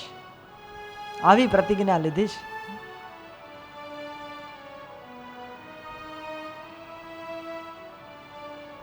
અવશ્ય હું હથિયાર ધારણ કરાવીશ. અને પછી તો સમય વ્યતીત થયો. યુદ્ધના દિવસો આવ્યા, યુદ્ધ ચાલુ થયું. દિવસ પછી દિવસ પસાર થતા જાય છે. કૌરવોની સેના હણાતી જાય છે. આ બાજુ પાંડવોની સેના, અને કાંઈ થઈ શકતું નથી. અર્જુને તો એવો બાણોનો વરસાદ વરસાવ્યો. દુર્યોધનના સેનાના મોટા મોટા મહારથીઓ એક પછી એક ધરાશાયી થવા લાગ્યા. અને દિવસ પછી દિવસ પસાર થતા 7મે દિવસે અર્જુને બાણની એવી વૃષ્ટિ કરી, કૌરવ સેનાના ચીથડા ઉડવા લાગ્યા. આ જોતાની સાથે દુર્યોધનને એવી બીક લાગી ગઈ કે જો આ અર્જુન આમને આમ યુદ્ધ કરતો રહેશે, એને રોકવામાં જો નહીં આવે તો આજ સાંજનો સૂર્ય આથમે એ પહેલા તો આપણો પરાજય થઈ જશે. ગમે એમ કરીને આને રોકવો પડશે, નકર આ બધાને હણી નાખશે. પરંતુ વાલા ભક્તજનો, એ દિવસનું યુદ્ધ તો પૂરું થઈ ગયું. દુર્યોધનના મનમાં અતિશય ભય છે, એટલે રાત્રિની અંદર સૂતો નથી. એ જ રાત્રે દુર્યોધને એક સભા બોલાવી અને ભીષ્મ પિતામહને પણ એમાં આમંત્રિત કર્યા છે, કારણ કે એ પણ એમના પક્ષમાં જ હતા. અને ભીષ્મ પિતામહ પર વચનરૂપી બાણોનો એવો પ્રહાર કર્યો, હે પિતામહ, તમે તો શરીરથી મારા પક્ષમાં લડી રહ્યા છો, પણ મને તો એવું લાગે છે કે સદૈવ તમે પાંડવોનો પક્ષ જ લ્યો છો, એના પક્ષમાં જ મનથી રહ્યા છો. નહીતર તમારા જેવા શુરવીર જો મારા પક્ષમાં હોય તો આ અર્જુન એ આપણા સૈનિકોને શું મારી શકે? તમે તો મારું અનાજ ખાવો છો અને ભલું પાંડવોનું ઈચ્છો છો. આવો અન્યાય તમે કરો છો. અરે તમે તો હસ્તિનાપુરની ગાદીની રક્ષા કરવા માટેની પ્રતિજ્ઞા લીધી હતી. એ પ્રતિજ્ઞાનું શું થયું? ભૂલી ગયા એ પ્રતિજ્ઞા? અને આજ ભીષ્મ દાદા પણ વિવશ છે, કારણ કે એમણે પ્રતિજ્ઞા ધારણ કરેલી કે હસ્તિનાપુરની ગાદીનું રક્ષણ હું કરીશ. અને દુર્યોધન છે એ રાજા છે હસ્તિનાપુરની ગાદીનો, એટલે રાજાના પક્ષની માં રહી અને ભીષ્મ પિતામહ આજ લડી રહ્યા છે. જ્યારે આવા વજ્ર સમાન કઠોર વચનો દુર્યોધને પિતામહ ભીષ્મને માર્યા છે, ત્યારે વચન સહન ન થતા પિતામહ ભીષ્મએ કહ્યું કે હે દુર્યોધન, સાંભળી લે, હવે તો મારી પ્રતિજ્ઞા તો મને બરાબર યાદ છે, તારે યાદ કરાવવાની જરૂર નથી. પણ યુદ્ધના પહેલા મેં એક પ્રતિજ્ઞા રાખેલી કે વાસુદેવ શ્રી કૃષ્ણના હાથમાં હથિયાર ધારણ હું કરાવીશ, પરંતુ એ પ્રતિજ્ઞા હજી સુધી પૂરી નથી થઈ. દુર્યોધન, આવતીકાલનો સવાર ઉગવા દે, સૂર્યોદય થવા દે, અને આવતીકાલનું યુદ્ધ તું જોજે. એક બાણે પૃથ્વી પ્રજાળું, અરે બીજા બાણે તો બ્રહ્માંડ ડોલાવું. ભીષ્મ પિતામહ કહે છે, એક બાણ મારું આખી પૃથ્વી પ્રજળી જશે, બીજા બ્રહ્માંડે આખું બ્રહ્માંડ ડોલાવીશ, અને ત્રીજું બાણ જો મારું, ત્રીજે બાણે હરિચક્ર ન ધરે તો હું અર્જુનનું શીશ ઉડાવું. આવું વચન એ દુર્યોધનને કીધું છે. આવતીકાલે કાં તો અર્જુનમાં પણ પ્રાણ નહીં રહે, અથવા તો મારા પ્રાણ નહીં રહે, બંનેમાંથી એક થશે. જા, હું તને વચન આપું છું. આવી પ્રતિજ્ઞા દાદા ભીષ્મએ કરી છે. એ જ વખતે વાલા ભક્તજનો 8મા દિવસની સવાર પડી, યુદ્ધના શંખો ફૂંકાયા છે. પિતામહ ભીષ્મને કોઈએ કહ્યું કે જો દાદા, તમે ક્ષત્રિય છો, ક્ષત્રિયના પ્રાણ જાય પણ ક્યારેય જાય ને એના વચન ન જાય. થઈ જાઓ તૈયાર. આ સામે રથ જે દેખાય છે અર્જુનનો રથ છે, અને એના સારથી સ્વયં શ્રી કૃષ્ણ છે. આટલું સાંભળતાની સાથે પિતામહ ભીષ્મનું લોહી ઉકળી ઉઠ્યું છે, આંખો લાલ ચોળ થઈ છે, અને હાથમાં એ પોતાનું ધનુષ્ય ધારણ કર્યું, રથ ઉપર આરૂઢ થયા, ધનુષ પર બાણ ચડાવી, આમ જ્યાં કાન સુધી ખેંચીને જ્યાં એક બાણ છોડ્યું, ત્યાં તો ભીષ્મના એવી તાકાત હતી કે એક બાણમાંથી અનેક બાણો થયા, અને આખી પાંડવ સેનાને એ અનેક બાણોએ વિંધી નાખી. અને જ્યારે બીજું બાણ ચડાવીને છોડ્યું, અને એના પણ એક બાણના અનેક બાણો થયા છે, અને એ બાણો ભગવાન શ્રી કૃષ્ણને વાગ્યા છે. ભગવાનનું કવચ તૂટી ગયું, આખું શરીર પરમાત્માનું આજ લોહી લુહાણ થઈ ગયું છે. અર્જુનને પણ ઘણા બાણો વાગ્યા છે, કારણ કે આ ભીષ્મ એવા બાણાવાળી હતા કે જેની આગળ મોટા દેવતાઓ પણ થરથર કંપતા હોય. દેવતાઓની તાકાત નથી કે એ ભીષ્મની સામે હથિયાર ઉઠાવી શકે. આવા પોતે મહારથી હતા, બ્રહ્મચર્ય નિષ્ઠ હતા, એના તેજની આગળ તો બીજાના તેજો બધાય ઝાંખા થઈ જતા હતા. પોતે 135 વર્ષની અવસ્થાએ પહોંચેલા છે, પણ યુદ્ધની અંદર સૌથી તેજસ્વી દેખાઈ રહ્યા છે. આ એના બ્રહ્મચર્યનો પ્રતાપ હતો. ધીરે ધીરે ભીષ્મના બાણ પાંડવ સેના તરફ આવતા જાય છે, આવતા જાય છે. ભીષ્મ પિતામહ એવી બાણોની વૃષ્ટિ કરી, અર્જુનનો રથ આખો બાણોથી ઢકાઈ ગયો છે. રથના ઘોડાઓને પણ બાણ વાગ્યા, અને એ વખતે અર્જુન કાપવા લાગ્યા છે. આજુબાજુ બધે હાહાકાર મચી ગયો, આખું વાતાવરણ ભીષ્માકાર બની ગયું છે. અર્જુનને થયું કે પિતામહ ભીષ્મ હમણાં મને મારી નાખશે, આજ મારું મૃત્યુ આવશે. અર્જુનના હાથમાંથી ધીરે ધીરે ગાંડીવ એ સરકવા લાગ્યું. ભગવાને કહ્યું છે કે હે પાર્થ તું સાવધાન થઈ જા. આજે આ ભીષ્મ દાદા છે બરાબર આવેશમાં આવી ગયા છે. અને અર્જુન કહે છે કે કેશવ, મારી અંદર એવી તાકાત નથી કે હું ભીષ્મનો સામનો કરી શકું. મારી અંદર એવી શક્તિ નથી. અને આ બાજુ પિતામાં ભીષ્મ 2 બાણ છોડ્યા, આખી સેનાને પરાસ્ત કરી દીધી. અર્જુનનો રથ આખો ઢાંકી દીધો. શ્રી કૃષ્ણ ભગવાન અર્જુન બધાને બાણ વાગ્યા છે. અને જ્યાં ત્રીજું બાણ ચડાવી અને છોડવા જાય કે હમણાં જ અર્જુનનું માથું ઉડાવી દઉં, ત્યાં તો પરમાત્મા એ ભક્ત વત્સલ છે. એ દ્રશ્ય જોતાની સાથે આજ દ્વારકાધીશના લોચન લાલ થયા અને એકદમ રથ ઉપરથી પોતે છલાંગ મારી છે. દોડતા ગયા છે. જમીન ઉપર એ રથનું ચક્રો પડેલું હતું, રથનું પૈડું, અને એને પોતાના હાથમાં ઉપાડ્યું છે. અને જેવી રીતે સિંહ હાથીને મારવા માટે ઝપટ મારે એમ ભગવાન શ્રી કૃષ્ણ આજ પિતામાં ભીષ્મને મારવા માટે દોટ મૂકી છે, ઝપટી પડ્યા છે. એટલા વેગથી ભગવાન દોડ્યા કે આજ પૃથ્વી પણ કાંપવા લાગી છે, થરથર ધ્રુજવા લાગી છે. પરમાત્માના ખભા ઉપર રહેલું એ ઉત્તરીય વસ્ત્ર પણ નીચે પડી ગયું અને હાથમાં રહેલું એ રથનું પૈડું જાણે કે સુદર્શન ચક્ર હોય ને શું એમ એ ફરવા લાગ્યું છે. આખા યુદ્ધના જે મહારથીઓ હતા, સૈનિકો હતા, એ બધાની દ્રષ્ટિ આજ ભગવાન અને ભીષ્મ તરફ કેન્દ્રિત થઈ છે. અને અર્જુને જાણ્યું કે ભગવાન હમણાં જ પિતામાં ભીષ્મને મારી નાખશે. એટલે અર્જુન રથ ઉપરથી નીચે ઉતરી અને દોડી અને દ્વારકાધીશના ચરણ પકડી રહ્યા છે. ભગવાનના પગ પકડી લીધા, ભગવાનને રોક્યા છે. નહીં નહીં કેશવ નહીં. હે કૃષ્ણ, હે દ્વારકાધીશ, આપે આ શું કર્યું? તમારી તો એવી પ્રતિજ્ઞા હતી કે હું યુદ્ધમાં શસ્ત્ર ધારણ નહીં કરું, યુદ્ધમાં હું હથિયાર નહીં ઉપાડીશ. પણ પ્રભુ, આપ આજ આ શું કરવા જઈ રહ્યા છો? પણ ભગવાન તો અર્જુનનું છતાંય કાંઈ સાંભળતા નથી. અર્જુન પાછળ ઢસડાતા આવે છે. એકદમ વેગથી દોડતા દોડતા હજી તો રથનું એ પૈડું ભગવાનના હાથમાં જ છે અને પિતામાં ભીષ્મની પાસે દોડતા દોડતા પહોંચી ગયા.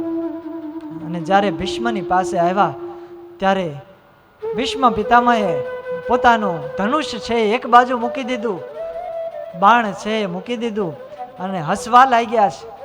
ખડખડાટ હસી પડ્યા અને ભગવાનને કહ્યું છે, આપ કહ્યો મેં શસ્ત્ર બિન ભૂમિ હરહુ સબ ભાર, હમકો ક્ષત્રિય ના ગિને બોલહુ બચન વિચાર. હે દ્વારિકાધીશ, તમારે બોલતા પહેલા થોડો વિચાર કરવો જોઈએ.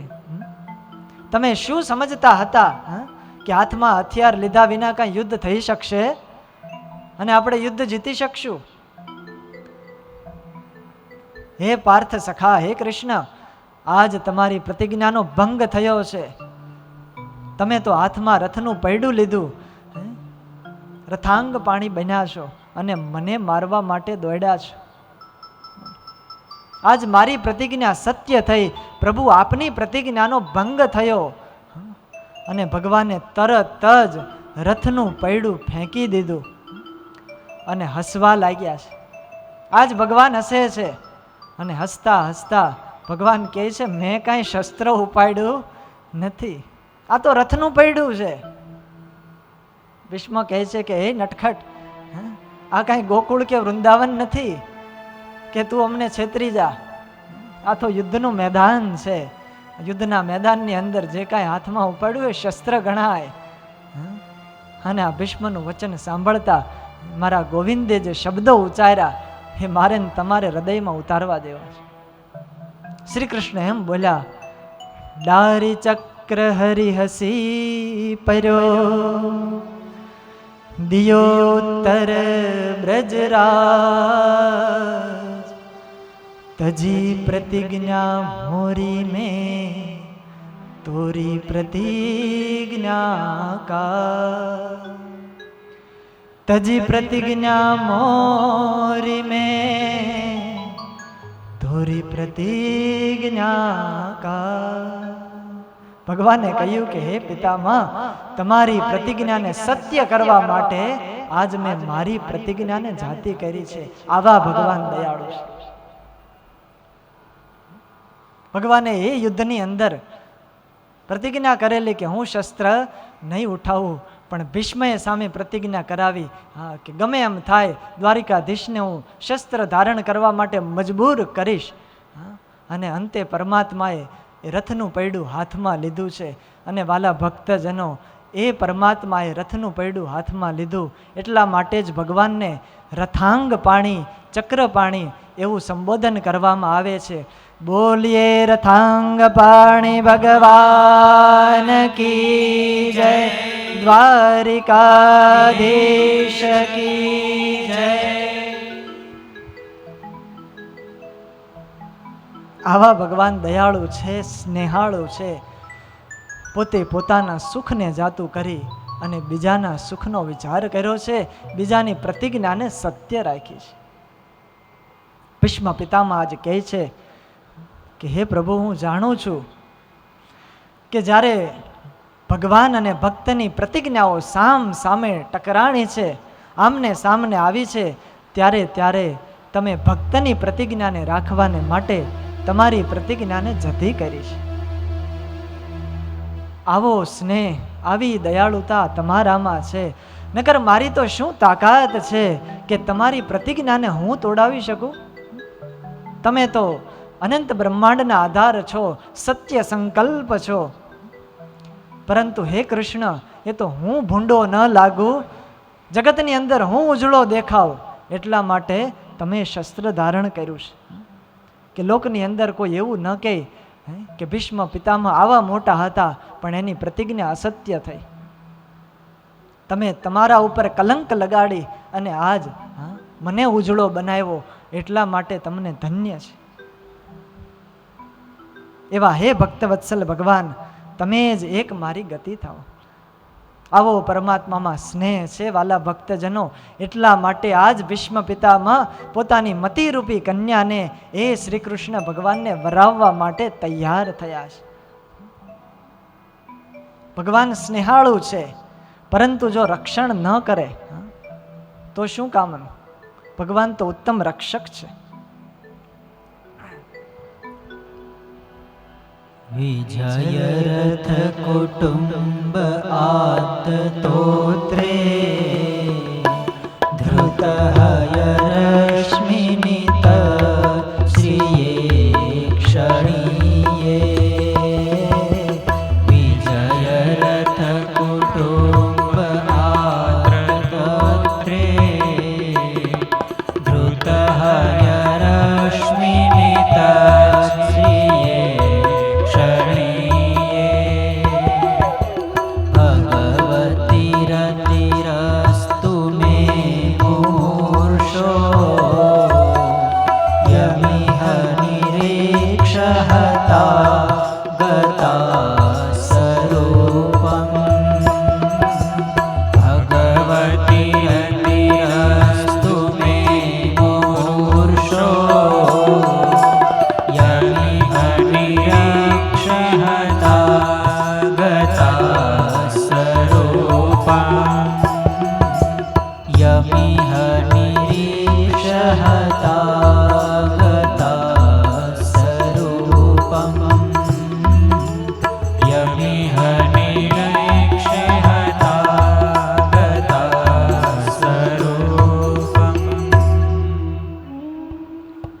ભગવાન કેવા રક્ષક છે.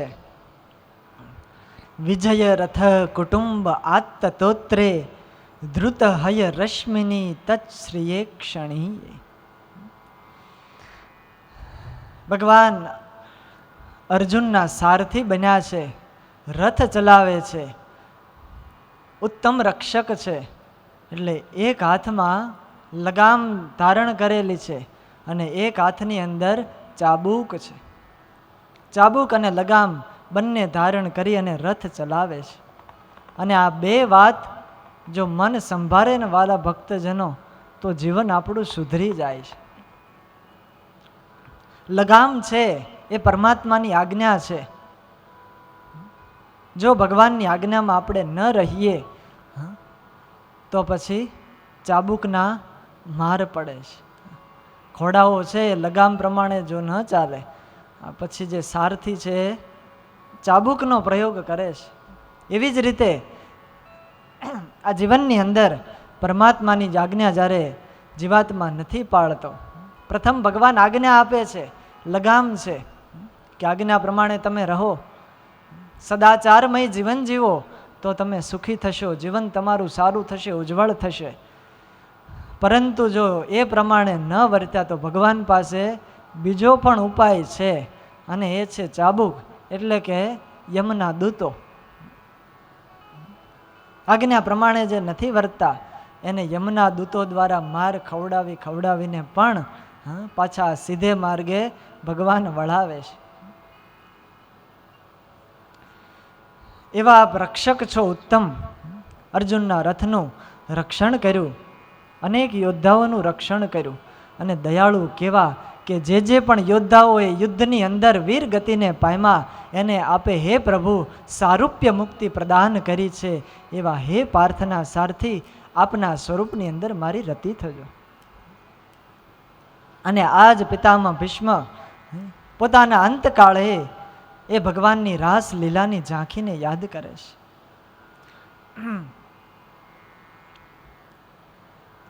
એ કેટલી દિવ્ય અને અદ્ભુત એ રાસલીલાની કથા છે. લલિત ગતિ વિલાસ વલ્ગુહાસ પ્રણય નિરીક્ષણ કલ્પિતોરુમાના કૃત મનુ કૃત વત્ય ઉન્મદાંધા પ્રકૃતિ મગન કિલ યસ્ય ગોપવદ્વ.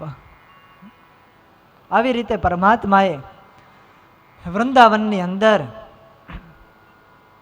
એ ગોપીઓ સાથે રાસ ક્રીડા કરી અને ગોપીઓને સુખ આપ્યું. આજ પણ એ રાસલીલાનું કોઈ ગાન કરે છે, એનું કોઈ ચિંતન કરે છે તો એનું પણ કલ્યાણ થાય છે. એવી એ ભગવાનની રાસલીલા છે. એનું અંતકાળે આ ભીષ્મ દાદાએ સ્મરણ કર્યું છે, અને આવી રીતે પરમાત્માનું સ્મરણ કર્યું. ભીષ્મની સ્તુતિ આ વાલા ભક્તજનો બહુ અદ્ભુત છે. કારણ કે સામાન્ય રીતે જેટલી સ્તુતિઓ વિભાગ આવે છે શાસ્ત્રોની અંદર, એ સ્તુતિમાં ક્યાં તો કરુણ રસ પ્રધાન હોય અથવા તો શાંત રસ હોય, પ્રાર્થનાનો ભાવ હોય છે. પરંતુ આ ભીષ્મ દાદા એવા છે કે એણે જે ભગવાનની સ્તુતિ કરી છે એવી તો સ્તુતિ આજ સુધી લગભગ દુનિયાની અંદર કોઈ કરી નહીં શક્યું હોય. આ ભીષ્મ સ્તુતિની અંદર શાંત રસ તો છે, કરુણ રસ પણ સાથે સાથે છે, જ્યારે વીર રસ પણ છે, અરે રૌદ્ર રસ પણ છે, અને શૃંગાર રસનો પણ ઉપયોગ આ સ્તુતિમાં કરાયો છે. અને એ શૃંગાર પણ સામાન્ય નહીં, ઉચ્ચ કોટીનો શૃંગાર રસ કે જેની અંદર પ્રણય જેવા શબ્દોનો પણ પ્રયોગ કરવામાં આવ્યો છે. એ મધુર મધુર સુંદર ચાલવાળા હે ગોવિંદ, હાવભાવયુક્ત જેમની ચેષ્ટાઓ છે, મુખ ઉપર મધુરું સ્મિત લહેરાઈ રહ્યું છે, જેના વાકડિયા વાળ એ મુખ ઉપર આવી રહ્યા છે અને એ અત્યંત શોભાને વધારી રહ્યા છે. એવા અનંત બ્રહ્માંડના અધિપતિ હે સૌના સ્વામી હે કેશવ, એ આજ આપ મારી સમક્ષ ઊભા છો. આપના સ્વરૂપમાં મારી રતિ થાય. બે હાથ જોડીને આ દાદા ભીષ્મ આજ એટલું જ કહી રહ્યા છે કે મારી આ મતિરૂપી કન્યા તમે સ્વીકારો, એની સાથે તમે વરણ કરો, એની સાથે તમે વરો. આવી રીતે વાલા ભક્તજનો દાદા ભીષ્મએ પોતાની મતિને ભગવાનમાં જોડી છે અને ભગવાન સાથે પોતાની એક કુંવારી કન્યાના લગ્ન કરાવ્યા છે. આ કથા મારે ને તમારે શીખવા જેવી છે કે આપણી મતિ જો ક્યાંક બીજે ત્રીજે ચોંટી હોય, ધનમાં, પુત્રમાં, સ્ત્રીમાં, સંબંધીઓમાં, એ મતિ ત્યાંથી ઉખાડી, એમાંથી આસક્તિને ઉખાડી અને પરમાત્મામાં જોડવા જેવી છે. ભગવાનની સાથે વરણ કરીએ, કારણ કે વરવા જેવા તો એક નટવર છે, વરવા જેવા તો એક વનમાળી છે, એની સાથે વરણ કરીએ. ભીષ્મ પિતામહે અંતિમ સમયે પોતાનું મન, વાણી અને દ્રષ્ટિ બધું જ ભગવાનમાં જોડી દીધું છે. અને એ જ ક્ષણે વાલા ભક્તજનો પિતામહ ભીષ્મના પ્રાણ શ્રી કૃષ્ણના હૃદયની અંદર, ભગવાનના સ્વરૂપની અંદર વિલીન થઈ ગયા. એમનું શરીર શાંત થઈ ગયું. અને એ જ વખતે હે શૌનકજી, તત્ર દુંદુભયો નેદુર દેવ માનવ વાદિતા, પંચભૌતિક દેહનો ત્યાગ કર્યો ત્યારે આકાશમાં દેવતાઓએ દુદિંભીઓના નાજ કર્યા છે, પુષ્પની વૃષ્ટિ થઈ છે. અને આજ વાલા ભક્તજનો પિતામહ ભીષ્મનો અંતિમ સમય છે, આ લોકમાંથી વિદાય લીધી છે. અને ત્યારે અત્યારના સમયમાં પણ આકાશમાંથી વરસાદની વર્ષા થઈ રહી છે. અદ્ભુત ઘડી છે અતિશય. બધાએ પિતામહ ભીષ્મના સૌભાગ્યના એ વખાણ કર્યા કે વાહ વાહ, ધન્ય છે પિતામહ ભીષ્મને કે જેણે સ્વયં ભગવાનની સામે પોતાના પંચભૌતિક દેહનો ત્યાગ કર્યો. આવી રીતે પિતામહ ભીષ્મએ પોતાના પંચભૌતિક દેહનો ત્યાગ કરી ત્યારબાદ સુત પુરાણી કહે છે કે હે શૌનકજી, સ્વયં ભગવાન શ્રી કૃષ્ણએ પાંડવોની સાથે રહી અને પિતામહ ભીષ્મની અંત્યેષ્ટિ ક્રિયાઓ કરાવી અને પછી સૌ પાછા હસ્તિનાપુરમાં પધાર્યા છે. ધર્મરાજ યુધિષ્ઠિર પોતે રાજ્ય કરવા લાગ્યા. ભગવાન શ્રી કૃષ્ણ એ બધું જ બરાબર રાજ વ્યવસ્થિત ગોઠવાઈ ગયું. યુધિષ્ઠિરના રાજ્યની અંદર માગ્યા મેં વરસતા હતા, સરિતાઓએ નિર્મળ જળ વહાવી રહી હતી, વૃક્ષોમાં ઋતુ પ્રમાણે ફળો આવી રહ્યા હતા, સર્વત્ર સુખ સુખ અને સુખનું વાતાવરણ છવાઈ ગયેલું. આ બધું જોઈ અને ભગવાને કીધું કે હવે મારે વિદાય લેવી જોઈએ. દ્વારકાધીશે કીધું છે બધાને કે હવે મને રજા આપો. કેટલો સમય થયો હું અહીંયા આવ્યો છું, દ્વારકા છોડીને આવ્યો છું, ઘેરે બધાએ વાટ જોતા હશે. 16,108 પત્નીઓ છે, એમના નાના નાના બધા દીકરાઓ છે, એ બધા યાદ કરતા હશે, મમ્મી મમ્મી પપ્પા ક્યાં ગયા? માટે હવે અમને ઘરે જવા માટે રજા આપો. બધાએ ભેગા થઈ અને ભગવાન શ્રી કૃષ્ણને ભાવભીની વિદાય આપી. હૃદય સરસા ચાંપ્યા છે, બે હાથ જોડી અને વંદન કર્યા. આ બાજુ પરમાત્મા સરસ મજાના સુવર્ણના રથ ઉપર આરૂઢ થયા છે. આજ હસ્તિનાપુરના દરેક લોકોના આંખમાંથી પ્રેમના અશ્રુઓ છલકી રહ્યા છે. આગળ ઢોલ, શરણાઈ અને વાજિંત્રો વાગે છે. ઉદ્ધવજી અને સાત્યકીજી ચામર ઢોળી રહ્યા છે. ધીરે ધીરે પરમાત્માનો રથ આગળ વધતો જાય છે. હસ્તિનાપુરની બજારોમાં, ગલીઓમાં હસ્તિનાપુરની નારીઓ દર્શન કરવા માટે ઉમટી પડી છે. ઉપરથી અટારીઓમાંથી પુષ્પની વૃષ્ટિઓ કરે છે, પરસ્પર વાતો કરે છે, પરમાત્માની દિવ્ય લીલાનું ગાન કરે છે. અને આવી રીતે હસ્તિનાપુર વાસીઓએ પરમાત્માને દિવ્ય વિદાય આપી વળાવવા ગયા. અનેક દેશોને પાર કરતા કરતા ભગવાન દ્વારિકા પહોંચ્યા છે. સુવર્ણની દ્વારિકા નગરી અદ્ભુત શોભે છે. એ દ્વારિકામાં ભગવાનનું આગમન થયું. દરવાજા ઉપર પરમાત્મા આવ્યા એટલે ભગવાને પોતાનો પાંચજન્ય શંખ આજ હાથમાં લઈ અને અતિશય મધુરા સ્વરે શંખનાદ કર્યો છે. શંખનાદ કરતાની સાથે આખી દ્વારિકા નગરીમાં એ નાદ સંભળાયો. બધાને એમ થયું કે આ શંખ તો ભગવાન શ્રી કૃષ્ણનો છે, દ્વારિકાધીશનો છે, આપણા રાજાનો છે, જરૂર એ પધારી ચૂક્યા લાગે છે. બધાને ખબર પડી નિષ્પ્રાણ તનની અંદર આજ પ્રાણ આવ્યા છે. બધાના હૃદયો આનંદથી ઉછળવા લાગ્યા. દ્વારકાના બધાય નગરવાસીઓ આજ દોડી અને દરવાજા તરફ આવી રહ્યા છે. વસુદેવ, અક્રૂર, બળરામ, ઉગ્રસેન આ તમામ નગરવાસીઓ પણ આવ્યા છે. રાજ દરબારમાં રહેનારા બધા દરબારીઓ પણ આવ્યા છે. ને જ વખતે ઢોલ અને શરણાઈઓ વાગી છે. પરમાત્માનું સ્વાગત કરવા માટે જેને જે વાજિંત્રો આવડતા હતા એ વાજિંત્રો લઈ અને એ નગરના દ્વાર ઉપર આજ બધાએ આવી પહોંચ્યા છે. બધા જ સામૈયું કરવા માટે પધારી ચૂક્યા છે. વાજતે ગાજતે એ પરમાત્માની નગરમાં પધરામણી કરી છે. રાજમાર્ગ સુંદર સજાવેલો છે. સ્ત્રીઓ ઉપર અટારીમાં ઊભી છે અને દર્શન કરે છે. ઉપરથી પુષ્પની વૃષ્ટિઓ કરે છે. બધાયના નેત્રો આજ આનંદથી ભરાઈ ગયા. પુષ્પ વૃષ્ટિઓ થવા લાગી અને દ્વારિકાના નગરવાસીઓને નર નારીઓ પ્રેમથી હૃદયના ભાવથી ગાવા લાગ્યા. આવો આજ આપણે પણ સાથે મળી આપણા હૃદયમાં એ ભગવાનનું સ્વાગત કરીએ. સજની કોડે આનંદ માર્ગે શ્રીજી પધાર્યા. સજની કોડે આનંદ માર્ગે શ્રીજી પધાર્યા. સજની કોડે આનંદ માર્ગે શ્રીજી પધાર્યા. ताली के साथ गाइए सब. आनंद मार्गे श्रीजी पधार्या. આવી મારા તનડાના તાપ શમાવ્યા. સજની કોડે આનંદ માર્ગે શ્રીજી પધાર્યા. સજની કોડે આનંદ માર્ગે શ્રીજી પધાર્યા. હરખે શોભે હું તો સન્મુખ ચાલી.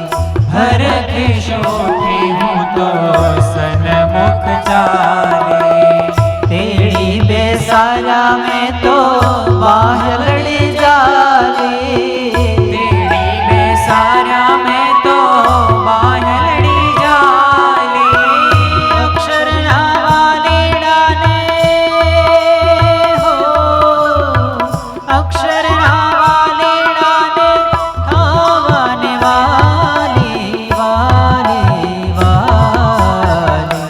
સજની કોડે આનંદ માર્ગે શ્રીજી પધાર્યા. સજની કોડે આનંદ માર્ગે શ્રીજી પધાર્યા. આજ દ્વારિકાધીશ પોતાના નગરની અંદર પધારી રહ્યા છે. આપણે પણ વાલા ભક્તજનો આપણા હૃદય કમળની અંદર એ પરમાત્માનું આવી રીતે સ્વાગત કરીએ. એ ભગવાનનું ધ્યાન ધરીએ. મનોહર છબીને અંતરમાં ઉતારીએ. કેવા એ ભગવાન શોભે છે. સુવર્ણના રથ ઉપર પોતે આરૂઢ છે. છત્ર અને ચામર ઢળી રહ્યા છે. નગરવાસીઓ બધાએ વાજિંત્રો વગાડી અને ગાન કરી રહ્યા છે. ભગવાન ધીરે ધીરે દ્વારિકાની ગલીઓને વિંધતા વિંધતા મહેલની અંદર પધાર્યા છે. પ્રથમ પોતાના માતા પિતાને મહેલમાં મળ્યા છે. વસુદેવ અને દેવકી એમને વંદન કર્યા, મળ્યા અને માતા પિતાને મળતાની સાથે જ એમના આંખમાંથી અશ્રુઓની ધારાઓ વહેવા લાગી. હૃદય ભાવપૂર્ણ બન્યા છે. ત્યારબાદ માતાની આજ્ઞા મેળવી અને હવે પરમાત્મા મહેલની તરફ જઈ રહ્યા છે. રાણીઓના મહેલ છે અને દ્વારિકાની અંદર વાલા ભક્તજનો એ વખતે ભગવાનની એક એક રાણીના એક એક મહેલો હતા. 16,108 મહેલ છે. ભગવાને વિચાર કર્યો કે ઘણા સમય પછી દ્વારિકામાં આવ્યો છું, પણ હવે પહેલા કોના મહેલમાં જાવું? જો દરેકના ઘરની અંદર 10-10 મિનિટ ખાલી ઊભો રહું તોય છેલ્લા ઘરનો વારો 111માં દિવસે વારો આવે. ગણતરી કરીએ. ભગવાને વિચાર કર્યો કે હવે કરવું શું? પણ એ તો ભગવાન છે, અનાથના નાથ છે, સર્વ ઐશ્વર્ય મયેચ્યુતે, સર્વ ઐશ્વર્યના નિધિ છે. આજ પરમાત્માએ જેટલી રાણીઓ હતી એટલા આજ સ્વરૂપ પોતે ધારણ કર્યા છે. 16,108 રૂપ ધારણ કરી એક સાથે પરમાત્મા 16,108 ઘરમાં પ્રવેશ કરે છે. ઘરની અંદર પધાર્યા. રાણીઓને એમ થયું કે અમારા નાથ પધાર્યા, આજ અમારા નાથ આવ્યા. અને એ રૂકમિણી સત્યભામા ભગવાનની આજે પટરાણીઓ છે. હરખેશ ઊંઠી હું તો સન્મુખ ચાલી, હરખ આજ હૈયામાં માતો નથી. ઘરના કામકાજ મૂકી અને દોટ મૂકી છે. અને પોતે જે પતિવ્રતાના ધર્મો છે કે પોતાનો પતિ પરદેશ ગયો હોય ત્યારે એમણે વસ્ત્ર અને આભૂષણો ન ધારણ કરવા જોઈએ. હાસ્ય વિનોદાદિકનો ત્યાગ કરવો જોઈએ. કોઈ પણ પ્રકારના બીજા ઉત્સવ સમયમાં ન જવું જોઈએ. આવા નિયમો ધારણ કરી રાખેલા, પણ આજ પોતાના પતિ જ્યારે પધાર્યા છે ત્યારે સમગ્ર નિયમોનો પણ ત્યાગ કર્યો, લોક અને લાજનો ત્યાગ કર્યો અને ભગવાનને તેડી બેસાયરા. મેં તો બાહ્યલડી જાલી, અક્ષરના વાલીડાને થાવાને વાલી.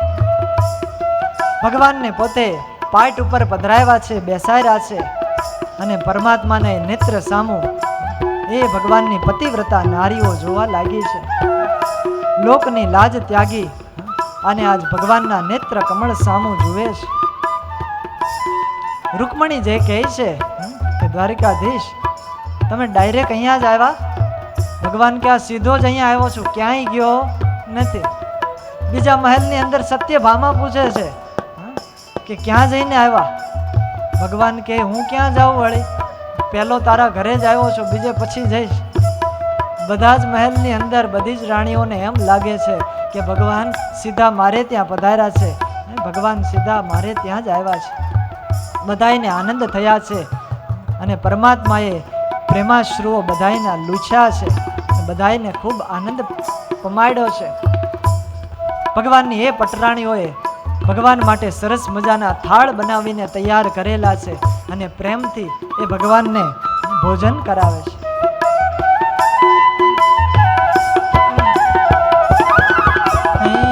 હરીને જમાડા મેં તો હાથે સાહેલી, હરીને જમાડા મેં તો હાથે સાહેલી. કુળની મર્યાદા મેં તો કોરે લઈને, કુળની મર્યાદા મેં તો કોરે લઈને. શ્રીજીને જોઈ હું તો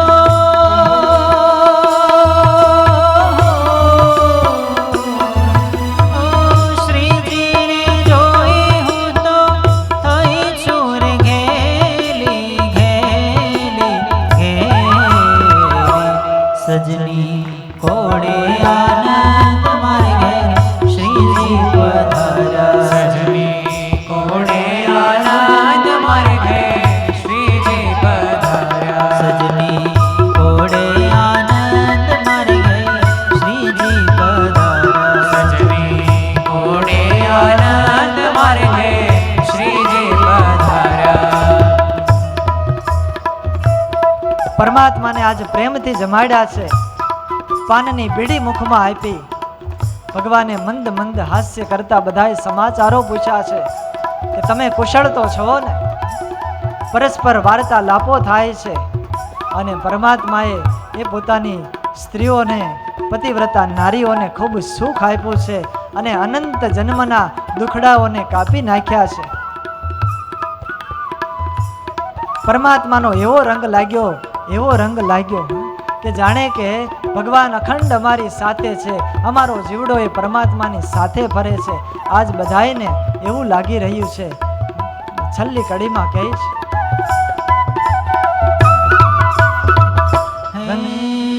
રંગના રંગીલા મુજને રંગ લાગ્યો તારો. રંગના રંગીલા મુજને રંગ લાગ્યો તારો. કેડે ફરે છે જીવન પ્રાણ મારો.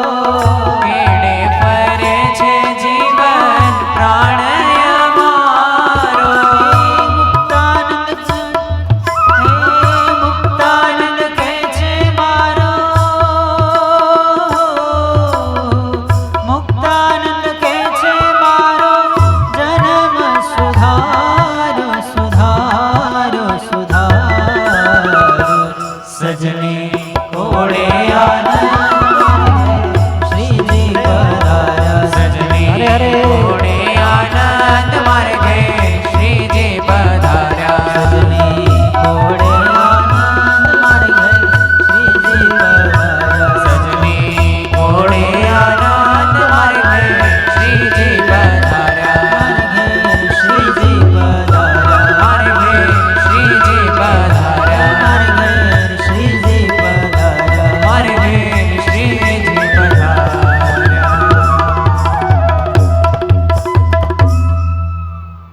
આવી રીતે પરમાત્મા દ્વારિકાની અંદર પધાર્યા છે.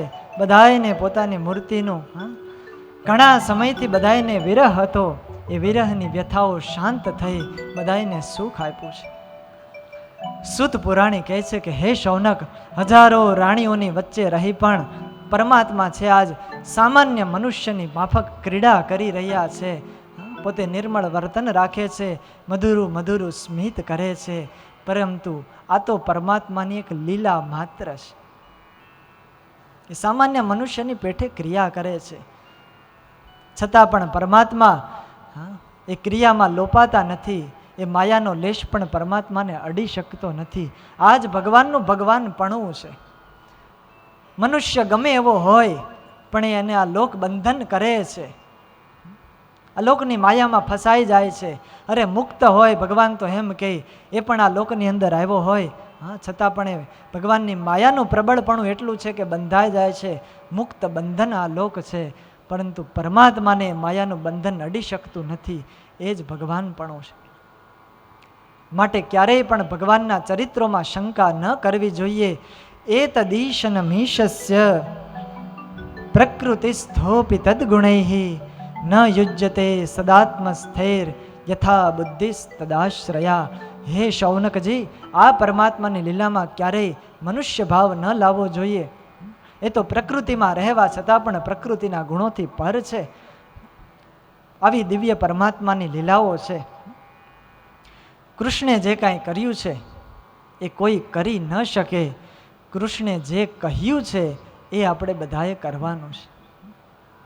ત્યારે આજની કથા સાંભળી વાલા ભક્તજનો, આપણે બધા પ્રતિજ્ઞાબદ્ધ થઈએ કે ભગવાનની આજ્ઞા પ્રમાણે જીવન વિતાવીએ. ભગવાને જે પણ આપણને વચનો કહ્યા છે, આજ્ઞામાં રહેવાનું કહ્યું છે, ધર્મ પાળવાનું કહ્યું છે, એ ધર્મ પ્રમાણે આપણે આપણું જીવન વિતાવીએ તો આપણને પણ પરમાત્મા આવી રીતે પોતાની મૂર્તિનું સુખ આપે છે. આવી રીતે ભગવાન દ્વારિકામાં પધાર્યા અને આ બાજુ હસ્તિનાપુરની અંદર હવે રાજા પરીક્ષિતનો જન્મ થાય છે. ત્યારબાદ રાજા યુધિષ્ઠિર વગેરે છે, ધૃતરાષ્ટ્રજી છે, એ શું કરે છે એ બધી જ વાતો છે આપણે રાત્રિના સમયની અંદર સાંભળશું. બોલો સ્વામિનારાયણ ભગવાનની જય. કૃષ્ણ કનૈયા લાલ કી જય.